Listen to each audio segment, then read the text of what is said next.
really go back I and didn't think even about it. I had some time to really think about it really well. Thank you. Okay, no, our stream's still going. Okay. Stream is still up. Yeah, we still have the internet. We are still here with you. So, Yeah. Alex is going to ponder upon that. What do you think he's going to say? Let's come up with a fake answer. Yeah. Don, do another impression. Well, really, I'm just I'm working on. So like Don comes to me with ideas, and he always defers. It's incredible. He's so creative, like so insanely creative. He is the person, the machine behind all this. It's the truth. And he'll like make a thing, and it'll be totally. And I'll be like, so where the fuck did that come from? And he's like, well, you told me to write a music song, so I wrote a music song. And it's like this. It's incredible. I remember when Starr Mazer Blues was dropped. I listened to that thing 40 times in a row, nonstop. There's something like we did this thing where we listened to all of our theme mixes and all of our theme mix contestants all together with Alex Mara's Starr Mazer Blues at the end, and there's just this weird moment where you've just listened to like 70 minutes of really talented, really impressive work, including John Robert Matz's. Yeah. And then you play Alex's Starr Mazer Blues, and just everything shifts up. Like, it just all engages at a higher level, and you just realize, oh no, this is the guy who made everything else has derived from this. Right. Because it has. I mean, all that other stuff is fanfic of this. Of this. Yeah. And this is the original core. And this isn't even the Star Wolf theme. It's another thing that carries inside of it the nugget that makes Starr Mazer. So there's that. Anyway, so, Austin, Alex asked you a question. Yeah, right. Right? Let's see. What was the question again, Austin? Just the short version. From the perspective of like writing the music, when you sit down to write a track, what is Starr Mazer? Like, what is it to you that inspires you to write the things you make? Well, I'm relying heavily on the visuals, like that kind of, I don't know, just seeing something, like makes the spark happen in my brain where I suddenly start imagining music. So that's kind of the key to the whole thing. Is the more I see of Starr Mazer, the more I think of new material. I get that. That's good. You were asked by JCut11, Alex, why are you so handsome? I didn't know I was. That's great. You heard it here first, folks. Yeah, you got it. Ghost asks Alex, if you were a dog, which breed would you be? This is cutting-edge questioneering here, guys. I think that was I don't know. questionnaire. Yeah. I have a Maltese, and I like Maltese a lot, but I don't think I would be one. I don't know what I would be. A mutt, I guess. Like a combination of everything. Nice. So I want to point out that Remute has not left. It's like 5 in the morning in Germany. He was going to go to bed in a bathtub after we were done with his set, but he's stuck around for all of these, and he's been like supporting everybody and asking Alex questions like, Alex, what kind of gear/software do you prefer nowadays for your music? Still into trackers? What about MIDI feed consoles? MIDI-fied, sorry, consoles. It's kind of moving, so yeah. stick with it. Okay. Well, yeah, I prefer trackers. Thank you, Tattooed Bagel Boss, for the follow. Sorry, Alex, continue. That's okay. Yeah, I prefer trackers. I do have some hardware synthesizers, but I'm not really into the midified console thing. It's cool. I mean, other people can do it, and it's cool, but it's not something that I do. Kobayashi Maru asks, what is one of your favorite video game and/or film scores? I think the answer to this one is obvious. And your answer just got a follow from JCut11. JCut11, thank you for the follow. No, answer without me prompting you to answer the movie we worked on together this one time. Oh, motivational growth. That's one of my favorites. It's a good one. But let's say serious answer. Lately, I've been thinking about the game Hyperzone a lot. I really like the soundtrack on that one. That was one of the first games I went to the soundtrack screen and made a cassette tape so I could listen in the car, kind of thing. Yeah. I don't know. It's kind of an obscure game, but Hyperzone, Super Nintendo. Look it up. Look it up. Yeah. Yeah. Jacob Purnell, one of our guest musicians and an all-around great guy who stood with us at the booth for like 3 days straight at PAX South, asks, Alex, how prog are you? How prog am I? Yeah. This is an inside joke, so I don't even know what the answer is to this. Okay. What's the definition of Prague? Yeah. No, stop. No, Stop. no, Stop. no. Pull it back. Triptide asks, question, how can Amanda be near you all the time without hugging you to death when hearing all the sounds that you make? To death. How can your hugs wife me not so that murder I you? don't die. I don't. Somehow I survive it. Turtle Spence asks, Alex, what is one of your favorite video game scores of all time? Well, I kind of already answered this, the Hyperzone, but I'll give you another answer. I've been checking out Space Manbo a lot lately. Nice. I showed Don that recently. Yeah. It's an obscure shmup, and the music's really intense. I'd say the music is way better than the game. The music's like it stands out. Nice. It's legit. Oh my god, what the? It's like I didn't get any sleep and I've been on a stream for fucking 12 hours. Does that monster not do anything? Not even for a second. Alex, why the heck isn't Dead Mother Goose still available online?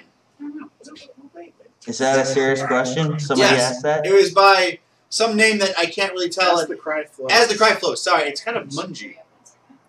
Okay. It's kind of something that I have been working on for like a decade now. I put it out before it was ready, and I made some changes. Like even when it was out, like I uploaded a new version and didn't tell anyone that I made changes to it, and I never was happy with it, so I took it down.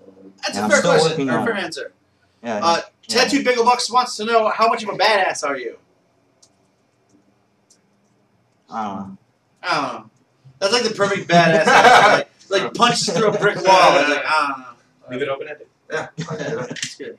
He says that while walking away from like 35 explosions. I don't know. Yes. Yeah. Enough. Enough. I'm enough of a badass. I know he's badass enough that my brother was like, "Oh my God, you're working with Alex Mountain." I was like, "No, you don't understand. Like this is like kind of his.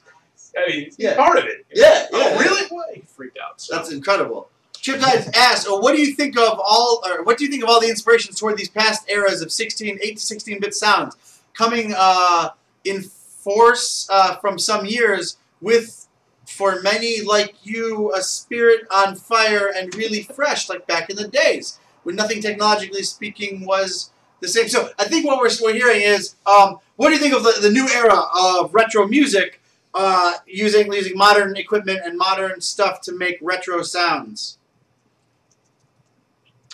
I like it.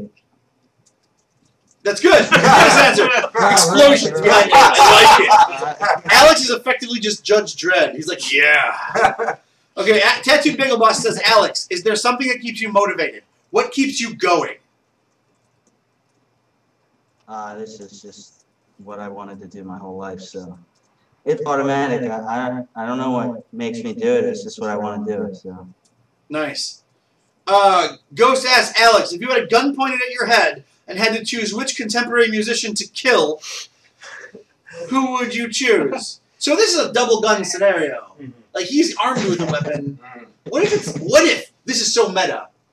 What if the gun he has is at his own head? Yeah. It has to choose himself or someone else. Oh. No, but answer the crazy question.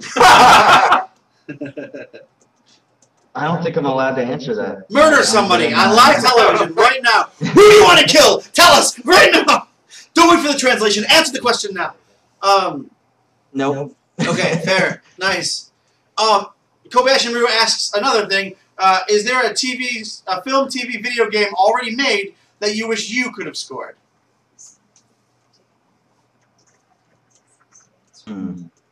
There's a lot of them. Man, that's a tough one.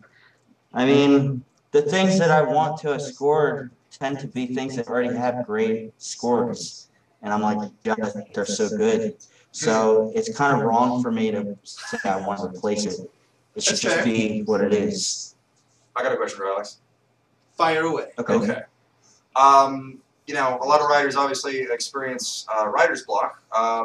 Do you kind of experience your own kind of level of writer's block when composing? And if so, what do you do to inspire yourself? Sometimes, I mean, sometimes I get burned out because I'm trying to do too many things. Usually I just push through it. I just kind of force myself to keep going. I take walks a lot. It kind of keeps me sane.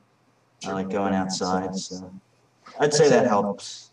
I always recommend that to my friends that, yeah, when my friends are like, oh, I have writer's block, what do I do? I just tell them, I take a walk. That's probably the best advice.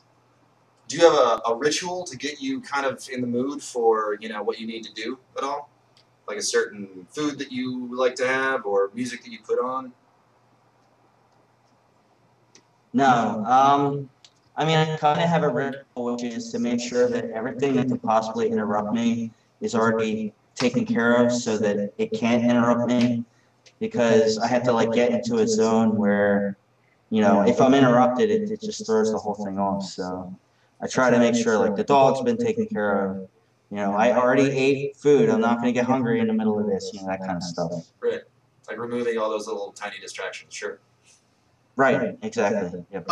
Ryan Ike asks, and I believe he's using his serious tone in this. Alex, do you have a particular workflow? Do you start with the drum, bass, or main melody typically, or is each track different for you in terms of how you approach it? I like when they give you options. You can just be like me. It's different every time, but usually I start hearing things in my head before I do anything. And then I'll like put that down into the computer and listen to it. And while I'm listening to it, I imagine like the next layer to add. And then I just kind of add layers. And then usually I'd subtract things too, because I notice a lot of people just kind of just keep layering. And I feel like cutting back is just as important as adding to things. So That's legit. Alex, if you had, this is from Diginaco Dan. Alex, if you had to put in few words what the core of what you're trying to aim for in your music is, what would it be? Few words, which you're terrible at.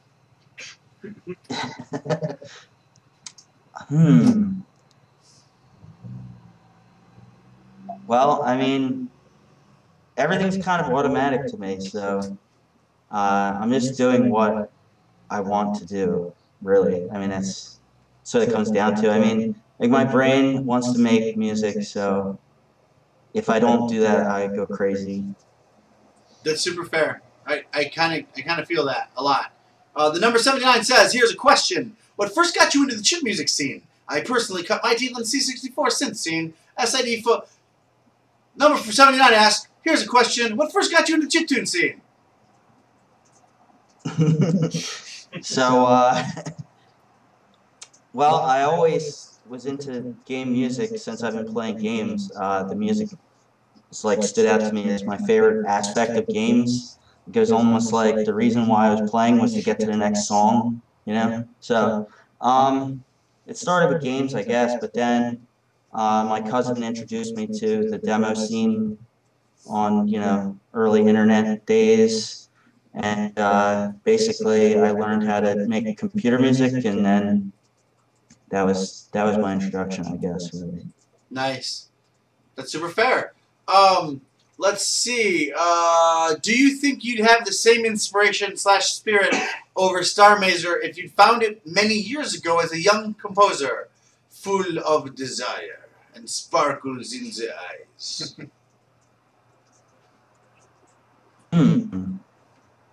I think I would be equally excited about it. I mean, there's not much of a difference. I mean, I have more experience now, but I'm still excited. So I would say it's pretty much the same thing, really. Me younger is very similar to me now. So Nice. Hero. Hey, Alex, if music is your passion and driving force, what is the best genre of music that powers that passion for you? What do you listen to before or after or even during the time you're making music? Well, I'm mostly an instrumental kind of guy. Most of the music I listen to is from soundtracks of games, movies, TV, and most of it's instrumental. But I do have like some favorite bands. Depeche Mode's my favorite band. So. Nice. Leslie asks, Don had this idea in his head for years. What motivated you both to bring this game to life? Well, Don showed it to me. I mean, you know, when we were working on motivational growth, actually before I even started working on it, I was reading the script Don showed me, and I got a taste of it there. And then once we actually started working on it, it was even better than the words. So, just seeing it, I mean, I just wanted to work on it automatically. It's just, as soon as I saw it, I just wanted to do it. You know, it's just, it like hit me, you know, Don's on the same wavelength as me, so. Yeah, we actually, I was just like, bang. We've collaborated before, and it's really interesting because I don't know if he's done this. I know Dino talked about working with him for like a decade, so he probably has this capability. I've never actually met another person that I can musically connect to as closely as I can with Alex, to the point where we will often, or have in the past, had just like webcams on and just kind of like literally just made sounds at each other until the music came out, which is really great. Mostly he does all the heavy lifting, and I have these little like spurts of inspiration, and then together they make a thing. But yeah, we are kind of on the same wavelength. We actually share, which I found really interesting. It took a couple of years to work it out. But we actually share a form of synesthesia, like actual like mental synesthesia. So it's very rare to find somebody with that same thing. Exactly, it's not exactly the same. It kind of overlaps. But the part that overlaps is really incredible when it comes time to, like, make a music. If you read our, like, little texts sometimes to, like, work out a thing, going back and reading them is almost, it's like somebody uses a large form cryptography machine to generate random phraseology. And, like, you'd look at it and you could never see how music came out of that. It was really weird. I've never been able to say to somebody, like, it's like and then there's this blah, and then it goes, weird, and then dinosaurs, and then there's music that comes out of it. It's the really best, but it's all context based, so I can't just say that randomly. We do a thing, but that's really nice. So I think that answers Leslie's question for both of us. We're inspired to work together on this thing because we have ideas. The thing that drew me to Alex, maybe this isn't about me, this is about Alex, but I wanted to show you. He wrote this soundtrack for a game that he apparently wanted to make. I'm not sure of the whole history because I've kind of made up a history that I really love. But yeah, there's a game and a sequel that he's made soundtracks for that don't exist. And when I first heard them after connecting with them years and years ago, that struck me. It felt like a game that I had played for forever. And it's an incredible soundtrack for this game and sequel that don't exist. And they do exist. When I heard them, I knew the game. I knew exactly the game. I knew exactly how it felt. I knew exactly what I was hearing. And I knew that I could just talk to this person. Like we struck down there. So together we made Immigo Softworks after working a bunch. Immigo's Films is cool. That's something we do. And he's the sound guy and lead musician at Immigo's Films. But Softworks is where our hearts combine and make this beautiful thing. Starr Mazer came out of that. I missed one. What is Brick's? What do you imagine Brick's favorite form of music is? Possibly the blues. No! Something like that. Nice, yeah. Cool. I'm going to try to scan through some of these. Brick's got to be a big fan of cantina music. Chintzy Hole in the Wall Bar Love. Yeah, that's true. Nice. Oh, yeah. So She's Pizza points out that, and I'm sorry to hijack the thread for a second. You have 13 hours left. This is the t-shirt, right? You got 13 hours left ever to get your hands on one of those t-shirts. It's the only, we're never going to sell them again. We'll sell other shirts. Another Starr Mazer shirt's going to come out. But are you going to bring up the picture? Yeah. Unless you're back at the t-shirt level right now, you can't get the shirt. It won't exist. One of our awesome commenters put together a mock-up of what the t-shirt would look like. Yeah. and that is what it would look like. Yeah, on Alex. That's what it would look like on Alex. Your chest. So that's you I know. walking it the fuck out. I've seen that art before, but I haven't seen it on a T-shirt. Oh, that's Yeah. Yeah, they put it together and it was like they commented to me, it's even sweeter Yeah. than you'd imagine. Yeah, it's sexy as It's so shit. true. Will that shirt be released in 4K for us larger folks? It will be released in every size available to us, and I think that's all sizes at this point. Oh, okay. So yeah, there's no limit to that. We just actually got done talking to people today, and I want an it's a thing. 84XL. I want to live in that shirt. I would love that shit forever too. And by the way, guys, backing at that $100 level is not a thing that is like we're not trying to throw a thing on you. You get all kinds of stuff. You get the box games. You get all the kind of digital stuff. Everything that comes before that level, you get. It's pretty great. But we had to do it too. Austin did it. I did it. Vanessa did it. You want the show? My mom did it. My mom just did it today. Your mom getting fist bump from mom. Yeah. Oh yeah. So our moms will be walking around with t-shirts. Yep, there you go. Oh. Yes. Oh yeah, yeah. This is the best. Nope, stop there you go. Look at that. Yeah. This is great. You're the third person to wear the shirt. Haha! So that's incredible. If you guys want that shirt, you have to do it now. We're chance. We want to keep it that way. We want to give that shirt as a special gift for backers only. You had the one moment in history to do it. We'll have another cool shirt, but it won't be that shirt. And it'll be great. So, blah, blah, blah. I'm kind of scanning through, guys. Sorry. Brian, that's just going to be your only shirt from now on, right? That was a nice question. That's a good question. Yeah, nice. So, Mr. Remute had an awesome question. what was the question, Remute? Let's scroll back up and find Remute's question. So, do you have an Amiga demo, I think? Are there any Amiga demos with your music around? I think this is a knowledgeable question. No, Oh. there are not. So, Alex, can I ask a question? Sure. Are there any NES carts that are your albums? Yes, there are. They are very rare. I read somewhere on Wikipedia yes. that you were the first person ever to make an album on an NES cart that's playable in a traditional NES. I read also in the comment section on the page behind, some guy posted, "Yeah, motherfuckers, and I owned them." And I think that was me. So, yeah. No, it's actually right behind Brian. All of your albums on NES card. I got shitty second editions because though Alex loves me, he doesn't love me that much. Mega Man. No doubt. Well, we have them both in our games, so whatever. It's the greatest. So how do we find more of your music if someone was not familiar with what you do? Go to imagosfilms.com/ourwork. No, he's done most of it. You can do that. But no, he's got all kinds of stuff. Yeah, they have Bandcamp and SoundCloud and all that. So, yeah. So we're going to give away a bunch of stuff tonight. Once we hit the 12-hour mark halfway through, we're going to just start giving all kinds of stuff away. You have to make pledges or up pledges or whatever. But I've got some stuff. Andy brought some stuff, which is incredible. We've got some other stuff to give away. So those of you who stuck around with us, you're going to get some good stuff.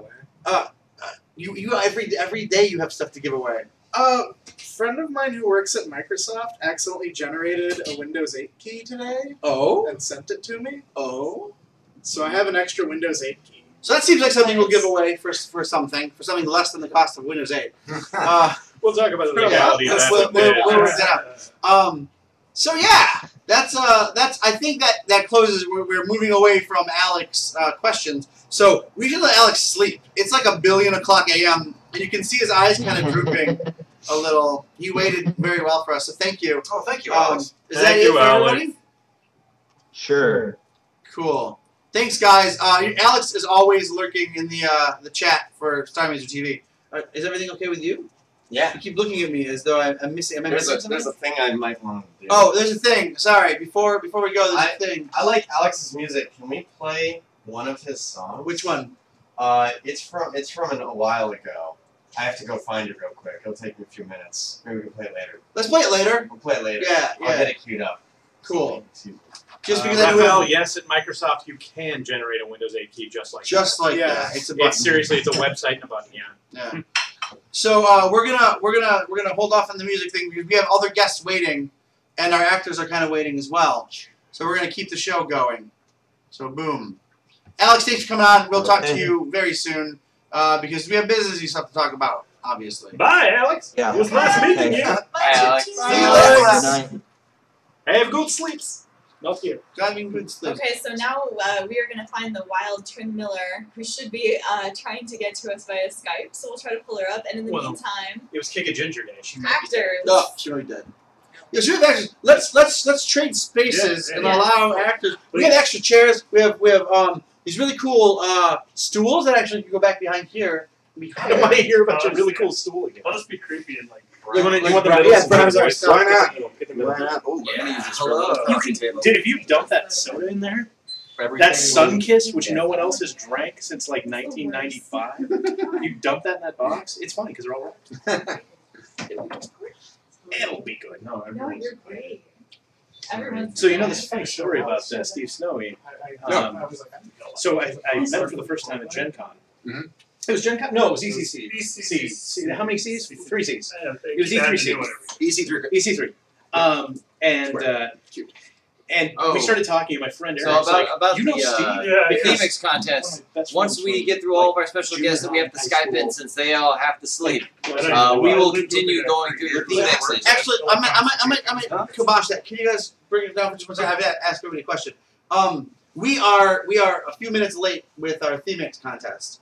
We had way more entries than we'd expected. What's this? So I was wondering if you guys could stick around as we judge. It's the last 3, right? We're at the last 3. No, we're at the last 6. Yeah, we couldn't fit in Damn, we got a the lot of additional remixes. ones. Yeah. Remixes. So I don't know if you want to wait until. So we either do the actor stuff first, Mhm. and then get 'Cause back to the Themixes. after that, our schedule is pizza, pogs, and games. So that's all like. We're making chill. pogs tonight, guys. Yeah. Oh, so it that'll came? happen. Pardon? Yeah, our pog maker came. Yeah, Nice. it arrived. Pog So I don't know if we have enough awesome images to smash to make into the pogs, but we got the pogs for Yeah. sure. I'm gonna use a Dorito bag. You should Don't do you have it. like your little pins that you got too? Like I don't know if you want to like dismantle the pins, but like at least the Oh, images. Might be able to like Yeah. print something, but as well, I don't know what our color ink status is though. Yeah, that's a good point. I think we're like low on We this. can do black and white though. Pizza pogs and games. We're gonna play Bomberman '93, motherfuckers, tonight. It's gonna be that's not the only game we're gonna play. That's badass. We got all kinds of hours, but we're gonna play the Japanese version of Bomberman '93 on an original Turbo Duo. It's gonna be the best. Now, is that the slightly 3D one? From the turbo, or not the 3D one? No, it's not. So we've got to It's make an isometric, just like executive all the decision. Isometric. Yeah, that's you're right. Music or actors? We've got Trent on the line waiting. Well, I mean, Trin can actually come on and help judge the music if she wants, Or but we have to find out what what people's timelines are. Honestly, Are we cool to stay for a bit? I'm good. Brian, This No is what pressure, I am honestly. here for. Nice. Can I? Is it? This If is I- it. can I- After this, he Why don't we disappears. bring His work is done. Why don't This we is a bring thing. Trent I'm on feeling it. and then And like it's cycling listen back to through our music butts. together. It's very Coming strange. back I in. feel like some interesting energy going on right now. So it's from coming this out of both of contact. our butts and then going into our butts Mhm. and then coming out through my hand, connecting with your thigh. One second, we're going to complete the circle. Oh, yeah. If like, if anyone's like, I mean, I know no one questions that Don Thacker is a hardcore gamer, but I just want to point out that Friday the 13th is in your Retron right Just now. chilling right now. It's fucking chilling. Yeah. Like that game is terrifyingly. Hard. Well, it had no fucking instructions Not really. true. I mean, Well, yeah. it did, but well, They not were when you like the rented worst instructions. Not when you rented Oh it. yeah, no. It had the inside of the first You're page. so close. Why are you on hold, Trin? Why gotta be like that, Trin? So now we're just burning time. Yeah. Okay, let's do the music. Let's see how long Train can stick around. We might just split if the actors are just chilling out. We might just split up. And Steve, this is your opportunity to like jump into stuff.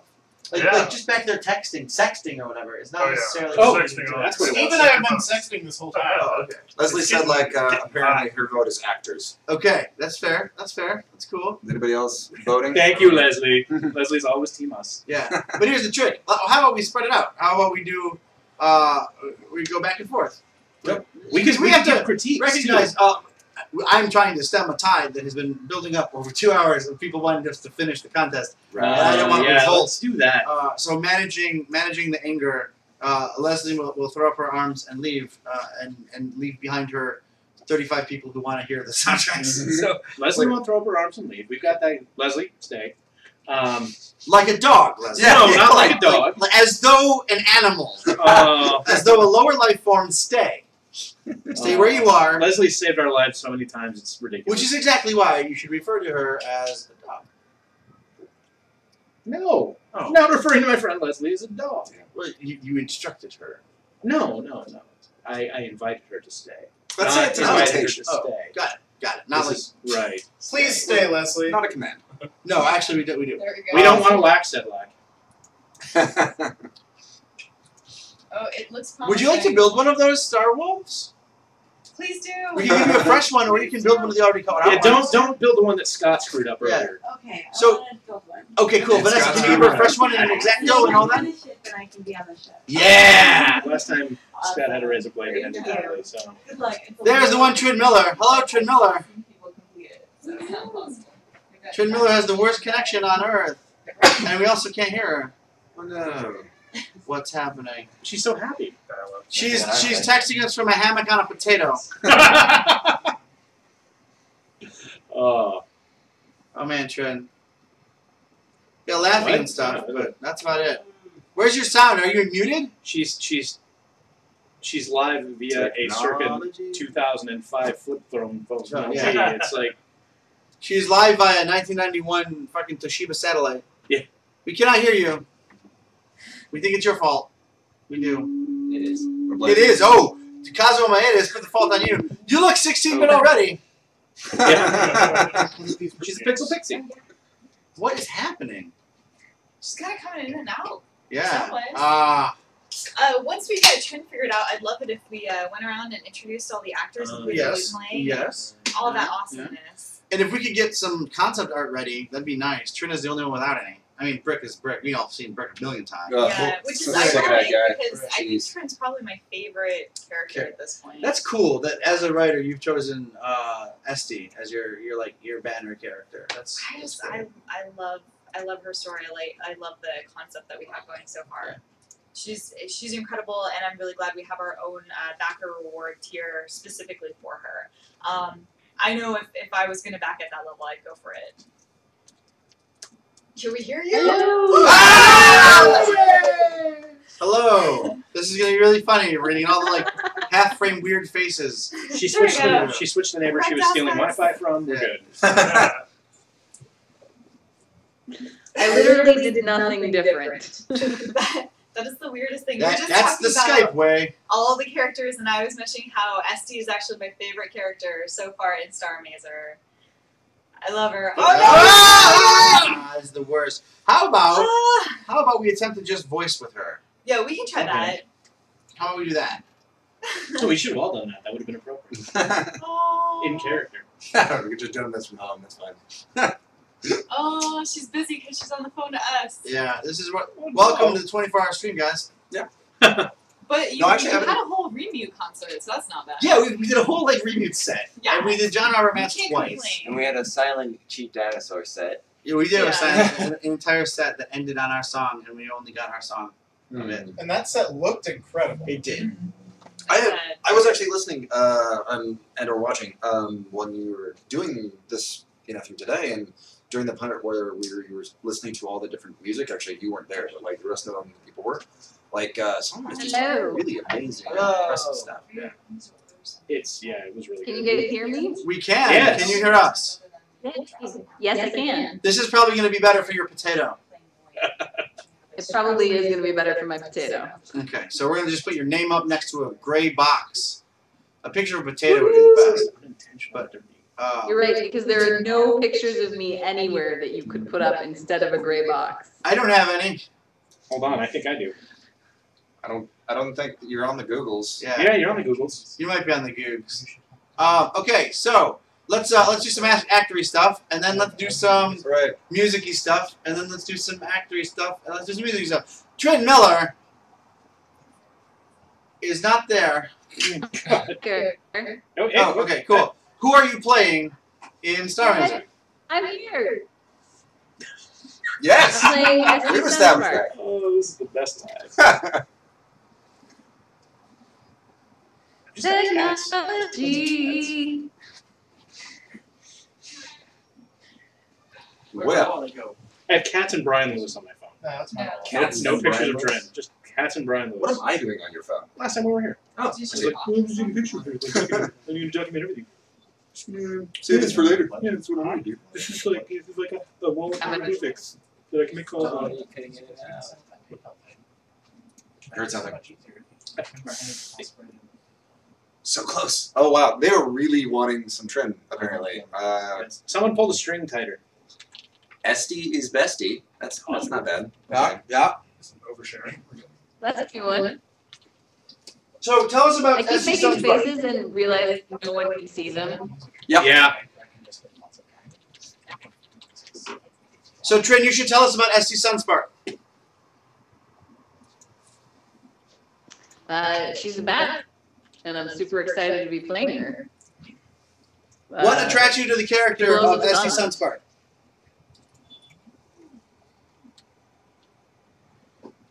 That she was written for me.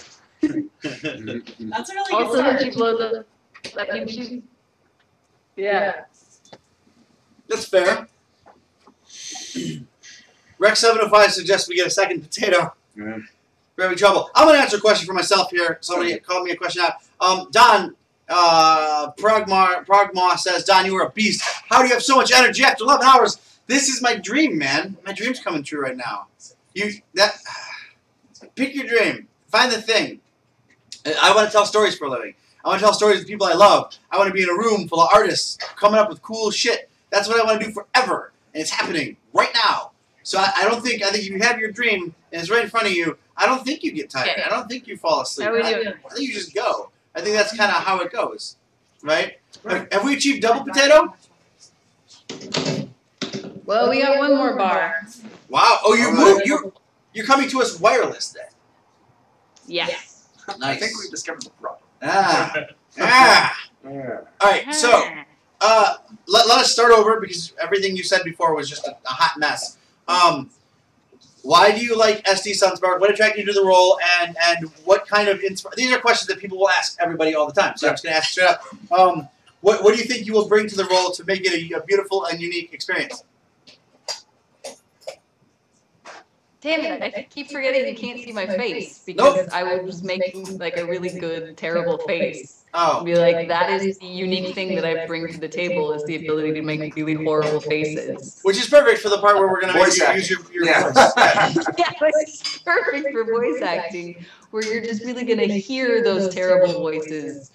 You know, you're really going to hear those terrible faces in my voice, is what's going to happen. I think. No, I was attracted to the role because, as in per her description, like she's a table flipping legend. Like who wouldn't want to do that? Yeah, who wouldn't want to play a character who blows up the sun twice? Yeah. It's kind of a. There's no real thought like, oh, maybe this is a character I don't know. It's a character I want to play. Yeah. Nice. Fair enough. That's super fair. Yeah. What were your other questions that I've already forgotten? Did I have other ones? What face are you making right now? That's not a real It's question. kind of a modified fish face. So Nice. my lips are kind of grouped together, and my eyes are all like squinty and blinky. It's good. All right.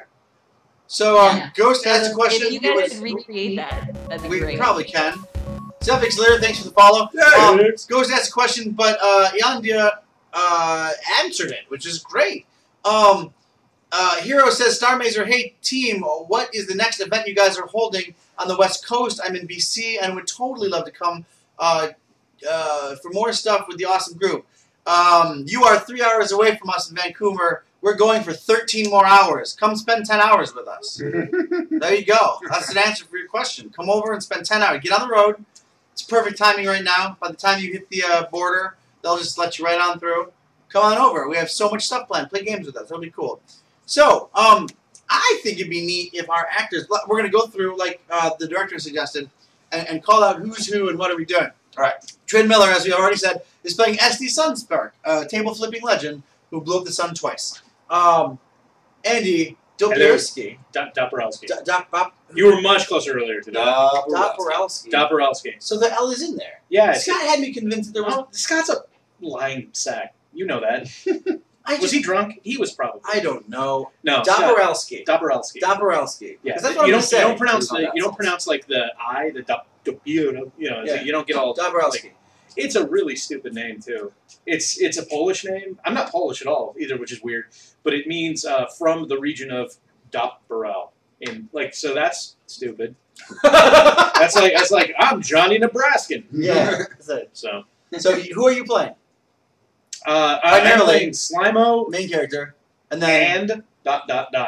a bunch of other characters because you are like ridiculously multifaceted and multifaceted. Yeah, I am multifaceted. Ridiculously. Said it. Ridiculously. Well, that is. It would be ridiculous. I mean, yeah, I know.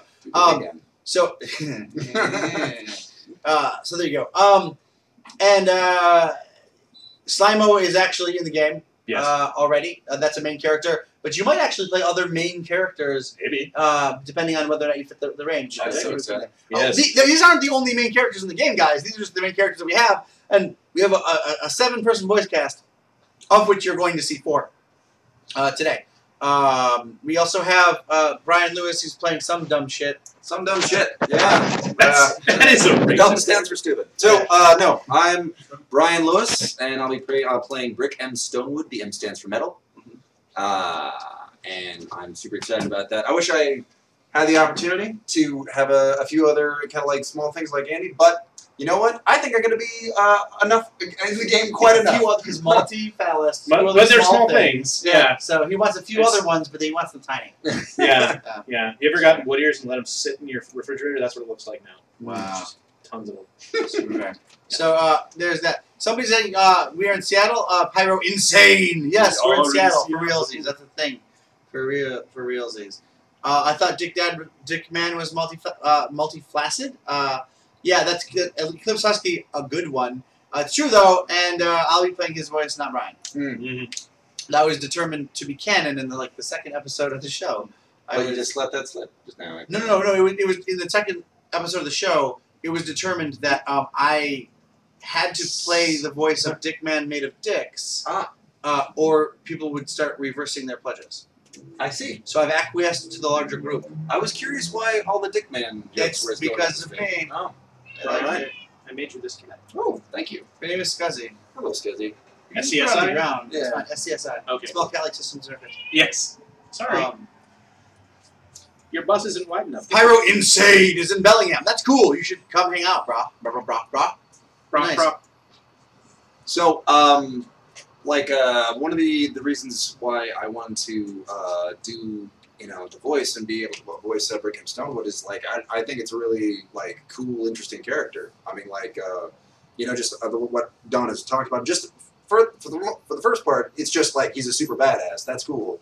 But what he's been talking more about, and I've been watching a little bit more of these kinds of things, and getting a little bit better idea, is that he is sort of, his journey is sort of a metaphor, of growing as a person. He doesn't start out as a great guy or anything like that. He becomes the hero that is needed, as opposed to the hero that he was. 130 years ago or whatever. No one needs that guy anymore. And I don't know. I like the dynamic that I've heard so far. Yeah. One of the interesting parts, the notes, is the idea of heroism, right?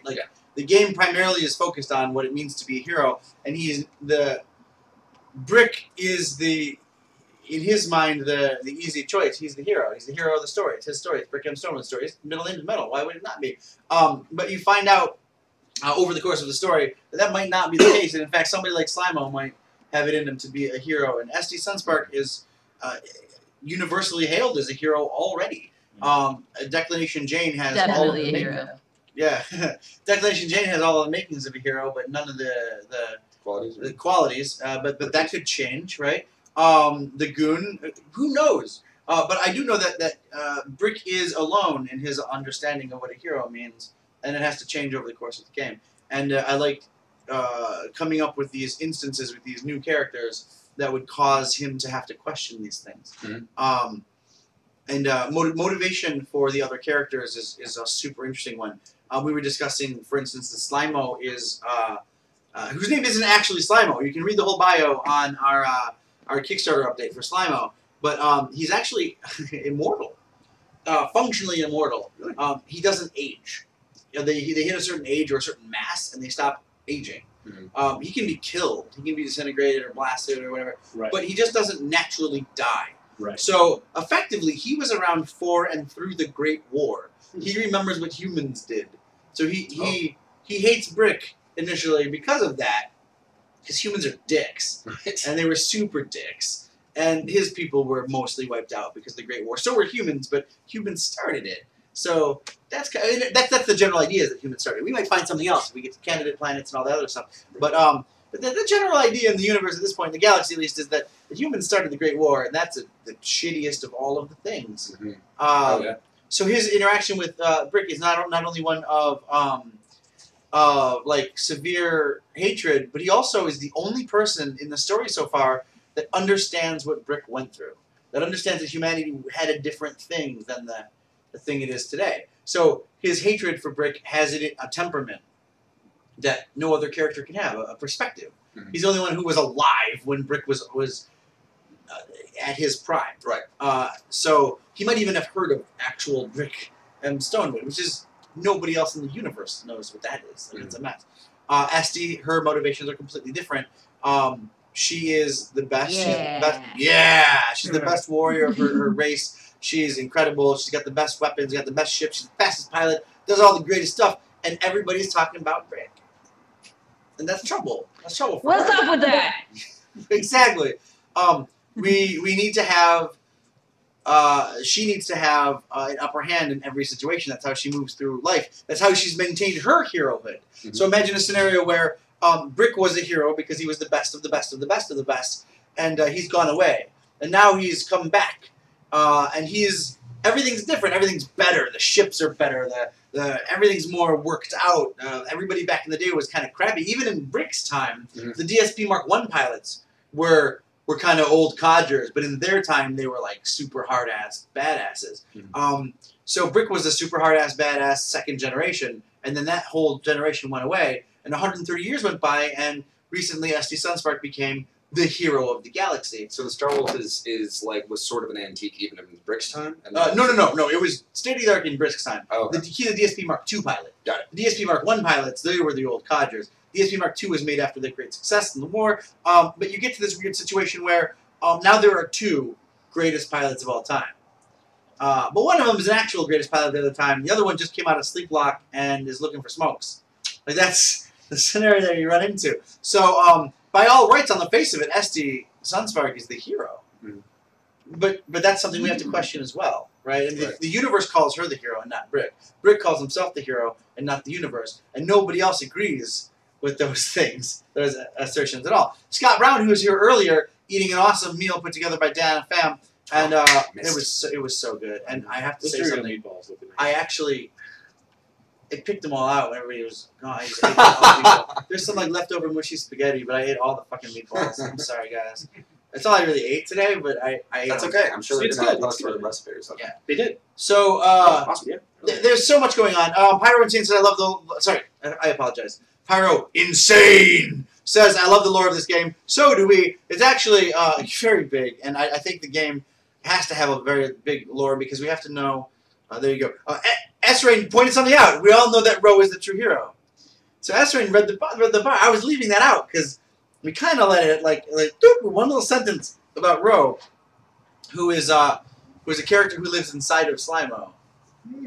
She's Slimo's closest confidant, but he might be her protector. Who knows? There you go. So did they model the Star Wolf after the F-35? Ghost. That is a good question. It's actually modeled after the F-16. I had a big picture of that when I was a kid. It had like a shark's mouth painted on it, and I had one in my room. So when I modeled that, when I had that commission, the original design, I pointed to that and a bunch of Macross ships, which are also based on like westernized, but they're like anime style. And I was like, I needed a little bit more Western, but also a little bit more. It's a spaceship, so like jets are flat. They have nothing coming out the bottom, right? The Star Wolf actually has fins on both the top and the bottom. It's like a space shark, right? It's got the cool thing. Where is everything on? Yeah, I was just wanting to take a look at it. Oh yeah, yeah. So you can't see here, but the Star Wolf actually has fins on the bottom as well. F-16s and they're flat, so they can be aerodynamic in air. So I wanted to take that aesthetic and make it 3D. So it was both tall and wide-ish, but it had fin, like badass fucking fins. Needs more fins. Yeah, Put more fins the on it. Sun Spear is completely different. The Sun Spear is this arcing sort of like fluid thing that moves forward, and it's like rounded and really neat and super like aggressive. Everything's just forward facing and fuck you. Whereas the Star Wolf is like badass and slightly intimidating. The Sun Spear is when you see it, the only what's happening? That's A little bit of echo. her echo. Oh, the only thing you can Really think when sorry. you see the Sun Spear is like stay the fuck away from that thing. It's gonna blow Is the that shit better? out of you. Yeah, that's much better. So yeah, Okay. those are kind of cool things. What if the backers were the true heroes? The backers are the true. The backers heroes. are always the true heroes. And Eclipse Husky is one of the greatest heroes. Thank you very much. Eclipse Husky is the only person so far that I know about, at least, who actually made 2 different Kickstarter accounts, Yeah. so he could get both the Star Sun Wolf Spear, and the yeah. Sun Spear. That was Oh, right. my God. Heard about Which is that super earlier. It was incredible. really cool. And by the way, Eclipse Husky, I'd like to point out that today, I don't know if you've been watching all day, but I left for about an hour. I disappeared, and I spoke with John from Fangamer, who produces physical items for games. You're going to love the Sun Spear. You're going to love the Star Wolf. They're going to be awesome. Hero says, oh man, Macross is epic. We are taking a lot of design aesthetic from Macross, because I grew up with Macross. I actually grew up with Robotech, which was like the shitty Americanized version of Macross. Yes. And then I learned, like when I was like 12, it was like some guys like, no bro, Yeah. Macross though. And you pop it in and it's like, this is in another language, and what are even the Invid, and why is a guy having sex with a robot? And then you watch it all day, and then it's Macross. What's funny is in Robotech, like the idea of the Macross 1 doesn't even exist. It's just like ship pilots flying around being badasses. And you realize, no, this is actually about a city that turns into a fucking robot in space. And we ignored that in Robotech. He brought up, or she, I don't know, brought up a good point. That now that backing twice, they also get to make 2 ships. Yeah. Yeah. These are the paper crafts, or No, they these are actually full models. Yeah. Where you get them in like physical. Wait, what are you talking about? I think he means that In the if he game? backed at a higher tier that he gets to design an enemy ship too. Oh my god! Dude, that is That's awesome. Yeah, that's so it's good. So he gets to get those 2 things and create in the game 2 enemy vessels. Cool. It's the best. It's the greatest. Is Bunny Bitshift going to save Brick with her musical talent? Ghost, we don't know anything about her musical talent yet. But if you want to hear a trick, pop into Elspeth's channel whenever she's doing a show and just ask her about Bunny, and stuff will come out. So I'm positive she's not supposed to be saying. I've lurked on her channel, and she's like, "Don's not here. I'm telling stuff," and stuff comes out. So it's the greatest. Yanadia has a question. Don, how many Macross missile massacres / Itano circuses will Starr Mazer have? The missile massacre is definitely something you're going to see reminiscent events in Starr Mazer. That was one of my favorite. In fact, one of my first aesthetic connections to anime was the camera flying behind a ship and then just watching like the 50 missiles go outward. Like in American animation, it's always like guns pointed that way, shit goes that way. I'm gonna shoot a guy, goes, laser beams are going, everything goes that way. But to see a ship come and it opens and then bristles and then just it's like a big cloud and it all goes and then it all focuses in. That was so dynamic. I remember seeing that for the first time and just being like, everything's different now. The world is different. Like, everything's amazing now. We can do amazing. Things are changed. Yeah. So yeah, Eclipse Husky, in 12 hours, man, the world's gonna change for us in that regard too. So Ghost asked 3D printed them. So we're calling them 3D models of the ship, and we were exploring 3D printing. But we get into a problem wherein some people don't want to do anything. I'm sorry, that came out wrong. Some people don't want to have to assemble a ship or something. I'm sorry. Some people don't want to just get a ship finished and then have to do something to finish it further, like paint it. Right. So we came up with the idea of decals, which was a well-thought idea, like old Transformers, the die-cast metal ones. They just had like a coat of paint, and then you put decals on for the detail. So we got into that, but then I had a meeting, and it seemed like we might be able to have like Gundam-style models. Oh, nice. Where you put them together and paint them as you'd like, and we're exploring those. We are going to be putting out a survey to ask what people who backed at those tiers actually want, and we'll kind of go with that. But the idea that you get a toy, that's happening regardless. I'm not sure which method we'd use if we were 3D printing them, so I'll let you know.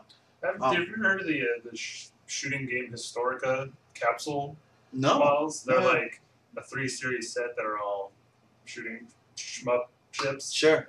They got Big Vipers and all that stuff, like Silverhawks and whatever else. I should have brought them. You should. Oh my gosh! Or at least point me to them. You know that Starr Mazer is like based on like Macross versus Silverhawks. Like, that's effectively what it is. Big Viper ship is amazing as well. Yeah. So like Bricks Blaster. Yeah. You know, like how does a blaster work in this world? Like, you know, does it have some sort of ammo situation, or is it just kind of like you can point it and blast for days, like it's never ending or something? We have established already in 2 other games that Bricks Blaster is it is not infinite ammo, but it's easily recharged. Oh, okay. It carries a really hard-ass charge, and the idea that you shouldn't be in action situations with it. You shouldn't be like being a one-man soldier. If you want to be you're a pilot, right? You're not like a gunman. But you do have a pistol. It's a sidearm. You can absolutely blast anything by clicking the blast button and then clicking the thing. But at no point are you going to be running around.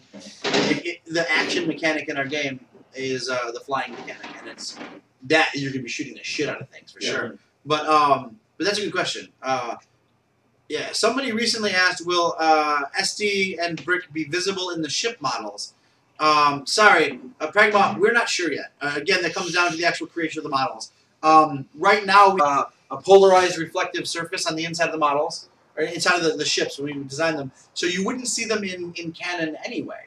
But we'll see. I mean, we'll see what looks cool. Rex705 says I have over 50. Or we'll just stick little Barbie figurines in there no matter what.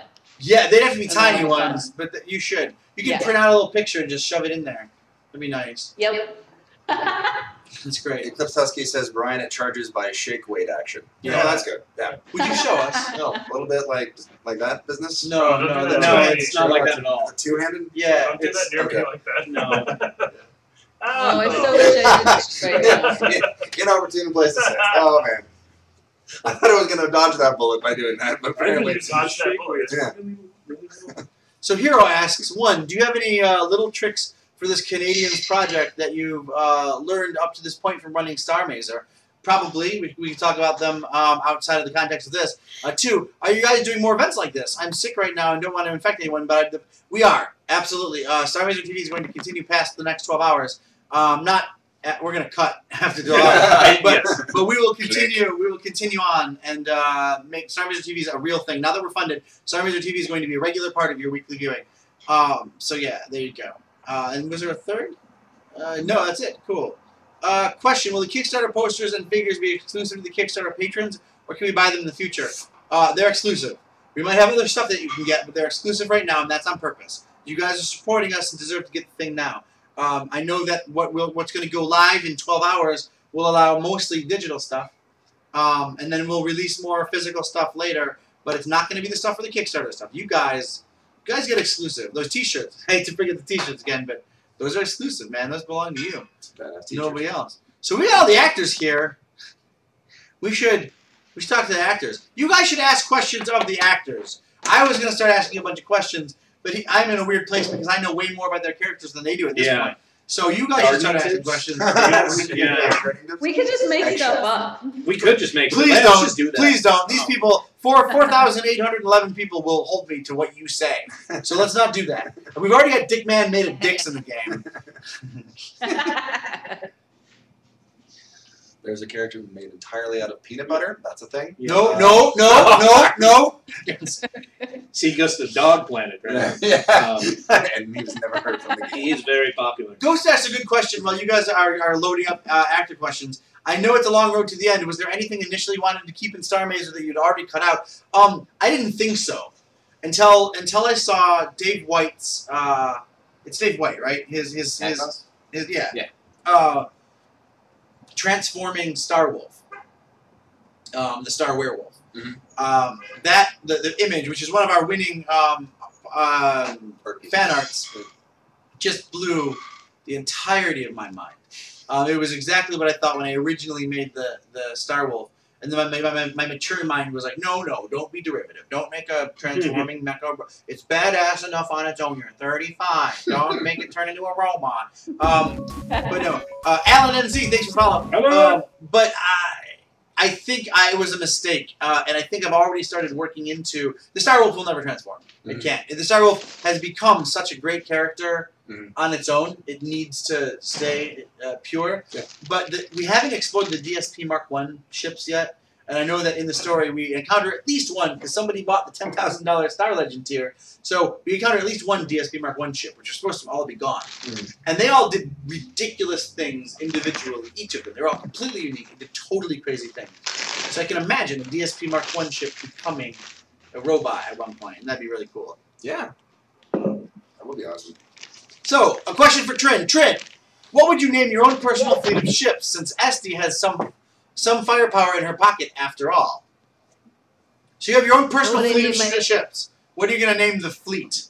The Corsair fleet. Firestarter. The Firestarter. Her legion of Firestarters. Wicked Firestarter. Yeah. The punking instigators. Oh, jeez. No, so that's a good question and a very quick answer. The Firestarter. I was hoping it was the Stephen King play, not the Promise. So question for Brian. What's your favorite role you've played outside of Imagos Productions? Fuck you. No. That's a perfectly legitimate question. Let's see. I think I've gotten some opportunities to do some really cool stuff. I think probably my favorite would be Carol from Journey Quest. Nice. You know, he has a lot going for him. He has a lot of backstory, and it just seems to build more and more all the time. I find more and more things to work with him, and more places to go. So yeah. He liked it so much he slept in the makeup. That's right. Yeah. I did do that. That wasn't because I liked it though. That was because that was because we had no hot water. Yeah. Alex Maurer asks Brian, do you have a method or ritual you do to get ready? Let's see. I assume you mean to get ready to do a project, not to get ready on the day. I try to think of the simple things. You know, what's he look like? What does he sound like? Think of backstories and stuff for him. Really delve into the actual text and see if I can pick things out. Maybe he, what his motivations are in each scene, and find the stakes and things like that. But that's all just, I don't know. I think you're thinking of more what music do I put on or something like that. But yeah, that's sort of what I do. Actually, music's a big part of it. I try to find some sort of appropriate music to kind of that fits the tone of what I'm reading, and that often helps as well. All right, so next question. Alrighty, this is from Hero. My best voice cast question to anyone and everyone here involved with voice work: who is your biggest inspiration in the established voice acting world? They're gonna fight. It's okay. For me, obviously Mel Blanc started me off. Just watching him do his thing. But who finished you up? Oh, I'll tell you. His name was Robert Paulson. Oh. So I bet he's really tired of that fucking joke. Wow. Yeah, they're being bitchy to each other right now. But Mel Blanc, when he died, it hit me pretty hard. And then voice actors always hit me harder for some reason, because you don't ever get to know them by their face. You get to know them by these characters they create. So recently Space Ghost died as well. It's very sad. But yeah, so Mel Blanc for me initially, he's who kind of started me making crazy voices. Billy West, of course. Ren and Stimpy was my first real introduction to Billy West, but love that guy. And then Robert Paulson, who, like, I think the first time I remember ever hearing Robert Paulson's voice was the radio announcer for the Got Milk commercial with Aaron Burr. And then I immediately heard him in some cartoons after that, and it blew my mind that someone was doing both of these things. And of course, he's really prolific now. Yeah, like all of them. I mean, I really like. I really like voice actors. Mm-hmm. Phil Lamar, Maurice Phil LaMarche, Lamar, people yeah. who don't have law in their name. They're all great. Yeah. Trin, how about you? I was just thinking, and I will reveal my embarrassing lack of knowledge of voice actors' names, but I was just thinking of like the Batman animated series. Conroy. And then, Yeah, Conroy. Yeah. yeah, and I how much I remember love hockey pads. all the voices in that. I would say particularly Harley Quinn, and then also Mark Hamill did the voice of the Joker, wasn't that right? Yeah. Yes. The best Yeah. Joker. The Joker. He's an amazing The only- voice actor. yeah. He's really quite incredible. Yeah. Well, you know, John DiMaggio did him in one of the more recent. Yeah. Like, Under the Red. It's still good. but It's good. Not It's fine. not But Hamill. there's a line. There's a watermark. And for me, it's Mark Hamill, Heath Ledger. I mean, Yeah. like that's how much. And there's a yeah. big gap. There's a there, big yeah. gap. And let's not shit on Heath Ledger. No, it was great. It was He amazing. performed an amazing character. Mark Hamill's the Joker, though. He's the Like, he's the Joker. Yeah. This, He really this is. character was a new, Definitely. interesting, psychopath, crazy. This guy over here is a Joker. Ephraim Zimbalist Jr. played Alfred in the animated series. I always thought that was really neat because he's a famous stage and film actor. I would say, like, in that sort of the situation, like, don't necessarily need to think of something as like a thermometer with like the worst being on the bottom. And the Yeah, but top. if I did, You know, yeah, if you did, yeah.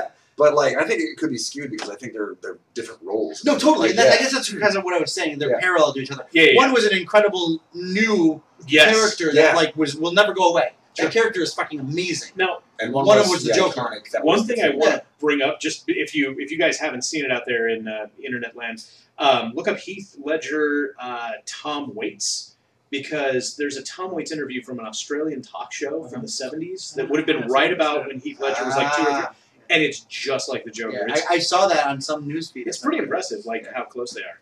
That's pretty great. Mm. So Brian. Oh yes, okay. Yes. So I'm actually there, sort of with you, Trin. I mean, like I've been interested in the specifics of the actual craft of voice acting, like more later on in life. You know, like learning more about these people that I've grown up hearing in, like cartoons and video games and things like that. I learned that Mel Blanc was like just he was everything. That was incredible, like powerhouse of voice acting. Another one like early on was I forgot his last name, but he's Gary something, and he was in Laugh-In, and he also was in this show I used to watch when I was a little boy called Dinosaurs, and stuff like that, and like he had just like this announcer kind of voice, and like it was really neat, and also just impressionist. By the way, Yeah, it was really nice. And just kind of impressionist. Actually, that's probably more of a not necessarily an inspiration, but like kind of like just immediately impressive. Mm-hmm. Just kind of like to see someone like Phil Hartman, like have just Oh rap. yeah, Phil Hartman. He had like this Rolodex of voices, like and there was like more than 100 or something like that, and someone be like 83, and then like there comes a character like, oh, it sounds like this, and like I think that's just amazing dedication to your craft, and like that's super impressive. I hope to at least brush the surface of that level of dedication. Yeah, I think it's also important to bring up someone like Frank Welker who does Yeah. effects voices versus. Yeah. I mean, he does. I mean, he was Freddie Jones, man. Like Megatron. He was Megatron. But he was like, anytime you hear a monkey in anything, it's him. It's Frank Welker. Yeah. That guy's Anytime. incredible. Like it's ridiculous. That guy's awesome. So let's go on to the next question. By the way, Steve Snowy, let's include you. Who's your favorite voice actor? Steve Snowy's not one of our actors. He's a games guy. You didn't say what you. I'll do a little acting. I've done some. He's done some acting. He's also a filmmaker, which is great. You work in the games industry, but you didn't mention where you work, so I'm not going to say it because you didn't seem to want to. Oh no, that's okay. I work at a place called Uber Entertainment. They did a Kickstarter and didn't do very good. Yeah. But we won't talk about that. But yeah, we're working on a game called Human Resources. Yeah, cool. And, So who's your favorite? What is that? I don't know. I'm actually excited that a lot of new, not new, but a lot of comedians that I'm into now are starting to expand their voice acting work. I'm a big fan of Paul F. Tompkins, and he's starting to work He's great. more. He's pretty much the best. I'd like to see him continue that. And those guys are starting to. There's a weird, I don't know if you guys listen to the Earwolf Podcast Network or anything like that. Comedy Bang Bang. Stuff Comedy like that. Bang Bang. It's those guys are starting to find work in that voice acting world, and I'm pretty excited because I think we've heard not to knock on any of the great voice actors, but we've heard them so many times. Yeah. It's getting hard to take new characters seriously when it's what's the video game guy? Nolan North. Oh, Nolan North. Yeah, Nolan North. And he's not much of a character actor. It's it is Nolan North. Yeah, right. In fact, he's got a great voice. Oh yeah, it's great. It's great, and it's a selectable voice as Nolan North in all of the Saints Row games, which is really funny. And also Keith David is in the Saints Row games. Who Goliath in my heart. By the way, Keith David is just Keith David, though. Keith David is Vice President Keith David in the game. But yeah, you're right. No character. It's just Keith David, which is great. I mean, you want that. Yeah, it's just like Keith David. Yeah. Everybody always says Samuel L. Jackson has the best motherfucker. Oh no, Keith David. Samuel L. Jackson has the most recognizable motherfucker. But Keith David, man, fucking every movie he says motherfucker in is a unique and beautiful experience. Rubens has a really good one too. He also does voice acting for documentaries like Ken Burns' The War. Oh yeah, totally. I would have to do my documentary if I could. Oh yeah, that's beautiful. Everyone, who are some of your favorite pilots/captains of ships, all media included? Ooh, so yeah, that's very good. We're gonna have to pick a pilot ship pair. What? Trin? What was that? Picard. Picard. Oh, That's me yelling Picard. So it's Picard and the Enterprise then, because it's got to be a captain. Yeah. Okay, cool. That's Pillow Fort Games. Thank you for the follow. Can you give us a quick rundown of why? He's just he's a really, really good captain. He knows how to use his people the most effectively and how to direct them accordingly. And he's also very handsome. Can I answer next? Yes. Yeah. Trin, we go back, so please don't be offended. That was the shittest answer. But because no, he is very attractive. Yes. Wait, really? I never heard anyone say that about him. Really? No, never. But here's the trick. He hates my Earl Grey. He was a shit captain.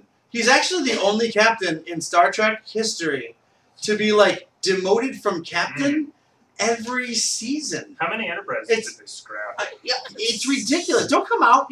Yeah, this is going to be a fight. Yeah, hold on. Here's the trick. There's a difference here. There's a difference here. He's an amazing character, and that's why the show works. He's an incredible character. He's a flawed captain, and that's also why the show is so interesting, because he's not a dry military. Even when they bring in captains, other captains, they run the ship like a captain would run a ship, and the whole thing's up in the air. All of the people who've gotten into this sort of mungy, playing cards together and chilling out and doing things that are very effective when they're up against unique and novel situations that the military captains wouldn't benefit fighting.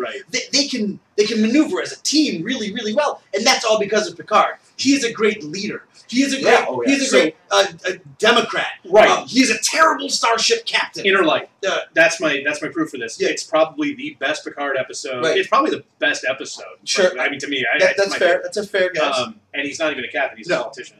Exactly. To me, Picard almost redefines the characteristics of a captain. Sort of. I mean, I think I'm seeing your point a little bit more. When Ronnie Cox rolls in and captains the fucking ship, he saves the ship. Picard would have gotten them all killed. Right. Straight up. When Picard is approached by the Borg, he tries to talk to them. Yeah. And becomes a Borg. Right. He constantly puts them in danger. He also solves problems that no captain could have solved. Right. But the issue is I'm only speaking toward Starfleet's idea of a captain. No, I agree. And you actually you said he's a fantastic leader. Yes, and that's where I'm agreeing with you because I didn't want to somehow like by calling him not a very good captain, I was almost immediately defensive as well. Yeah, but like I see what you mean now. Right. Yeah, okay. For me, the Star Trek answer. Ryan, Don and I have had this conversation many times. You're not losing ground by saying. No, it's true. Your favorite guy in Star Trek or that has been called a captain is Picard. That's perfectly fine. But I just feel like you lose ground when you say no, he's actually a really good captain because all those episodes where he's put on fucking trial. Because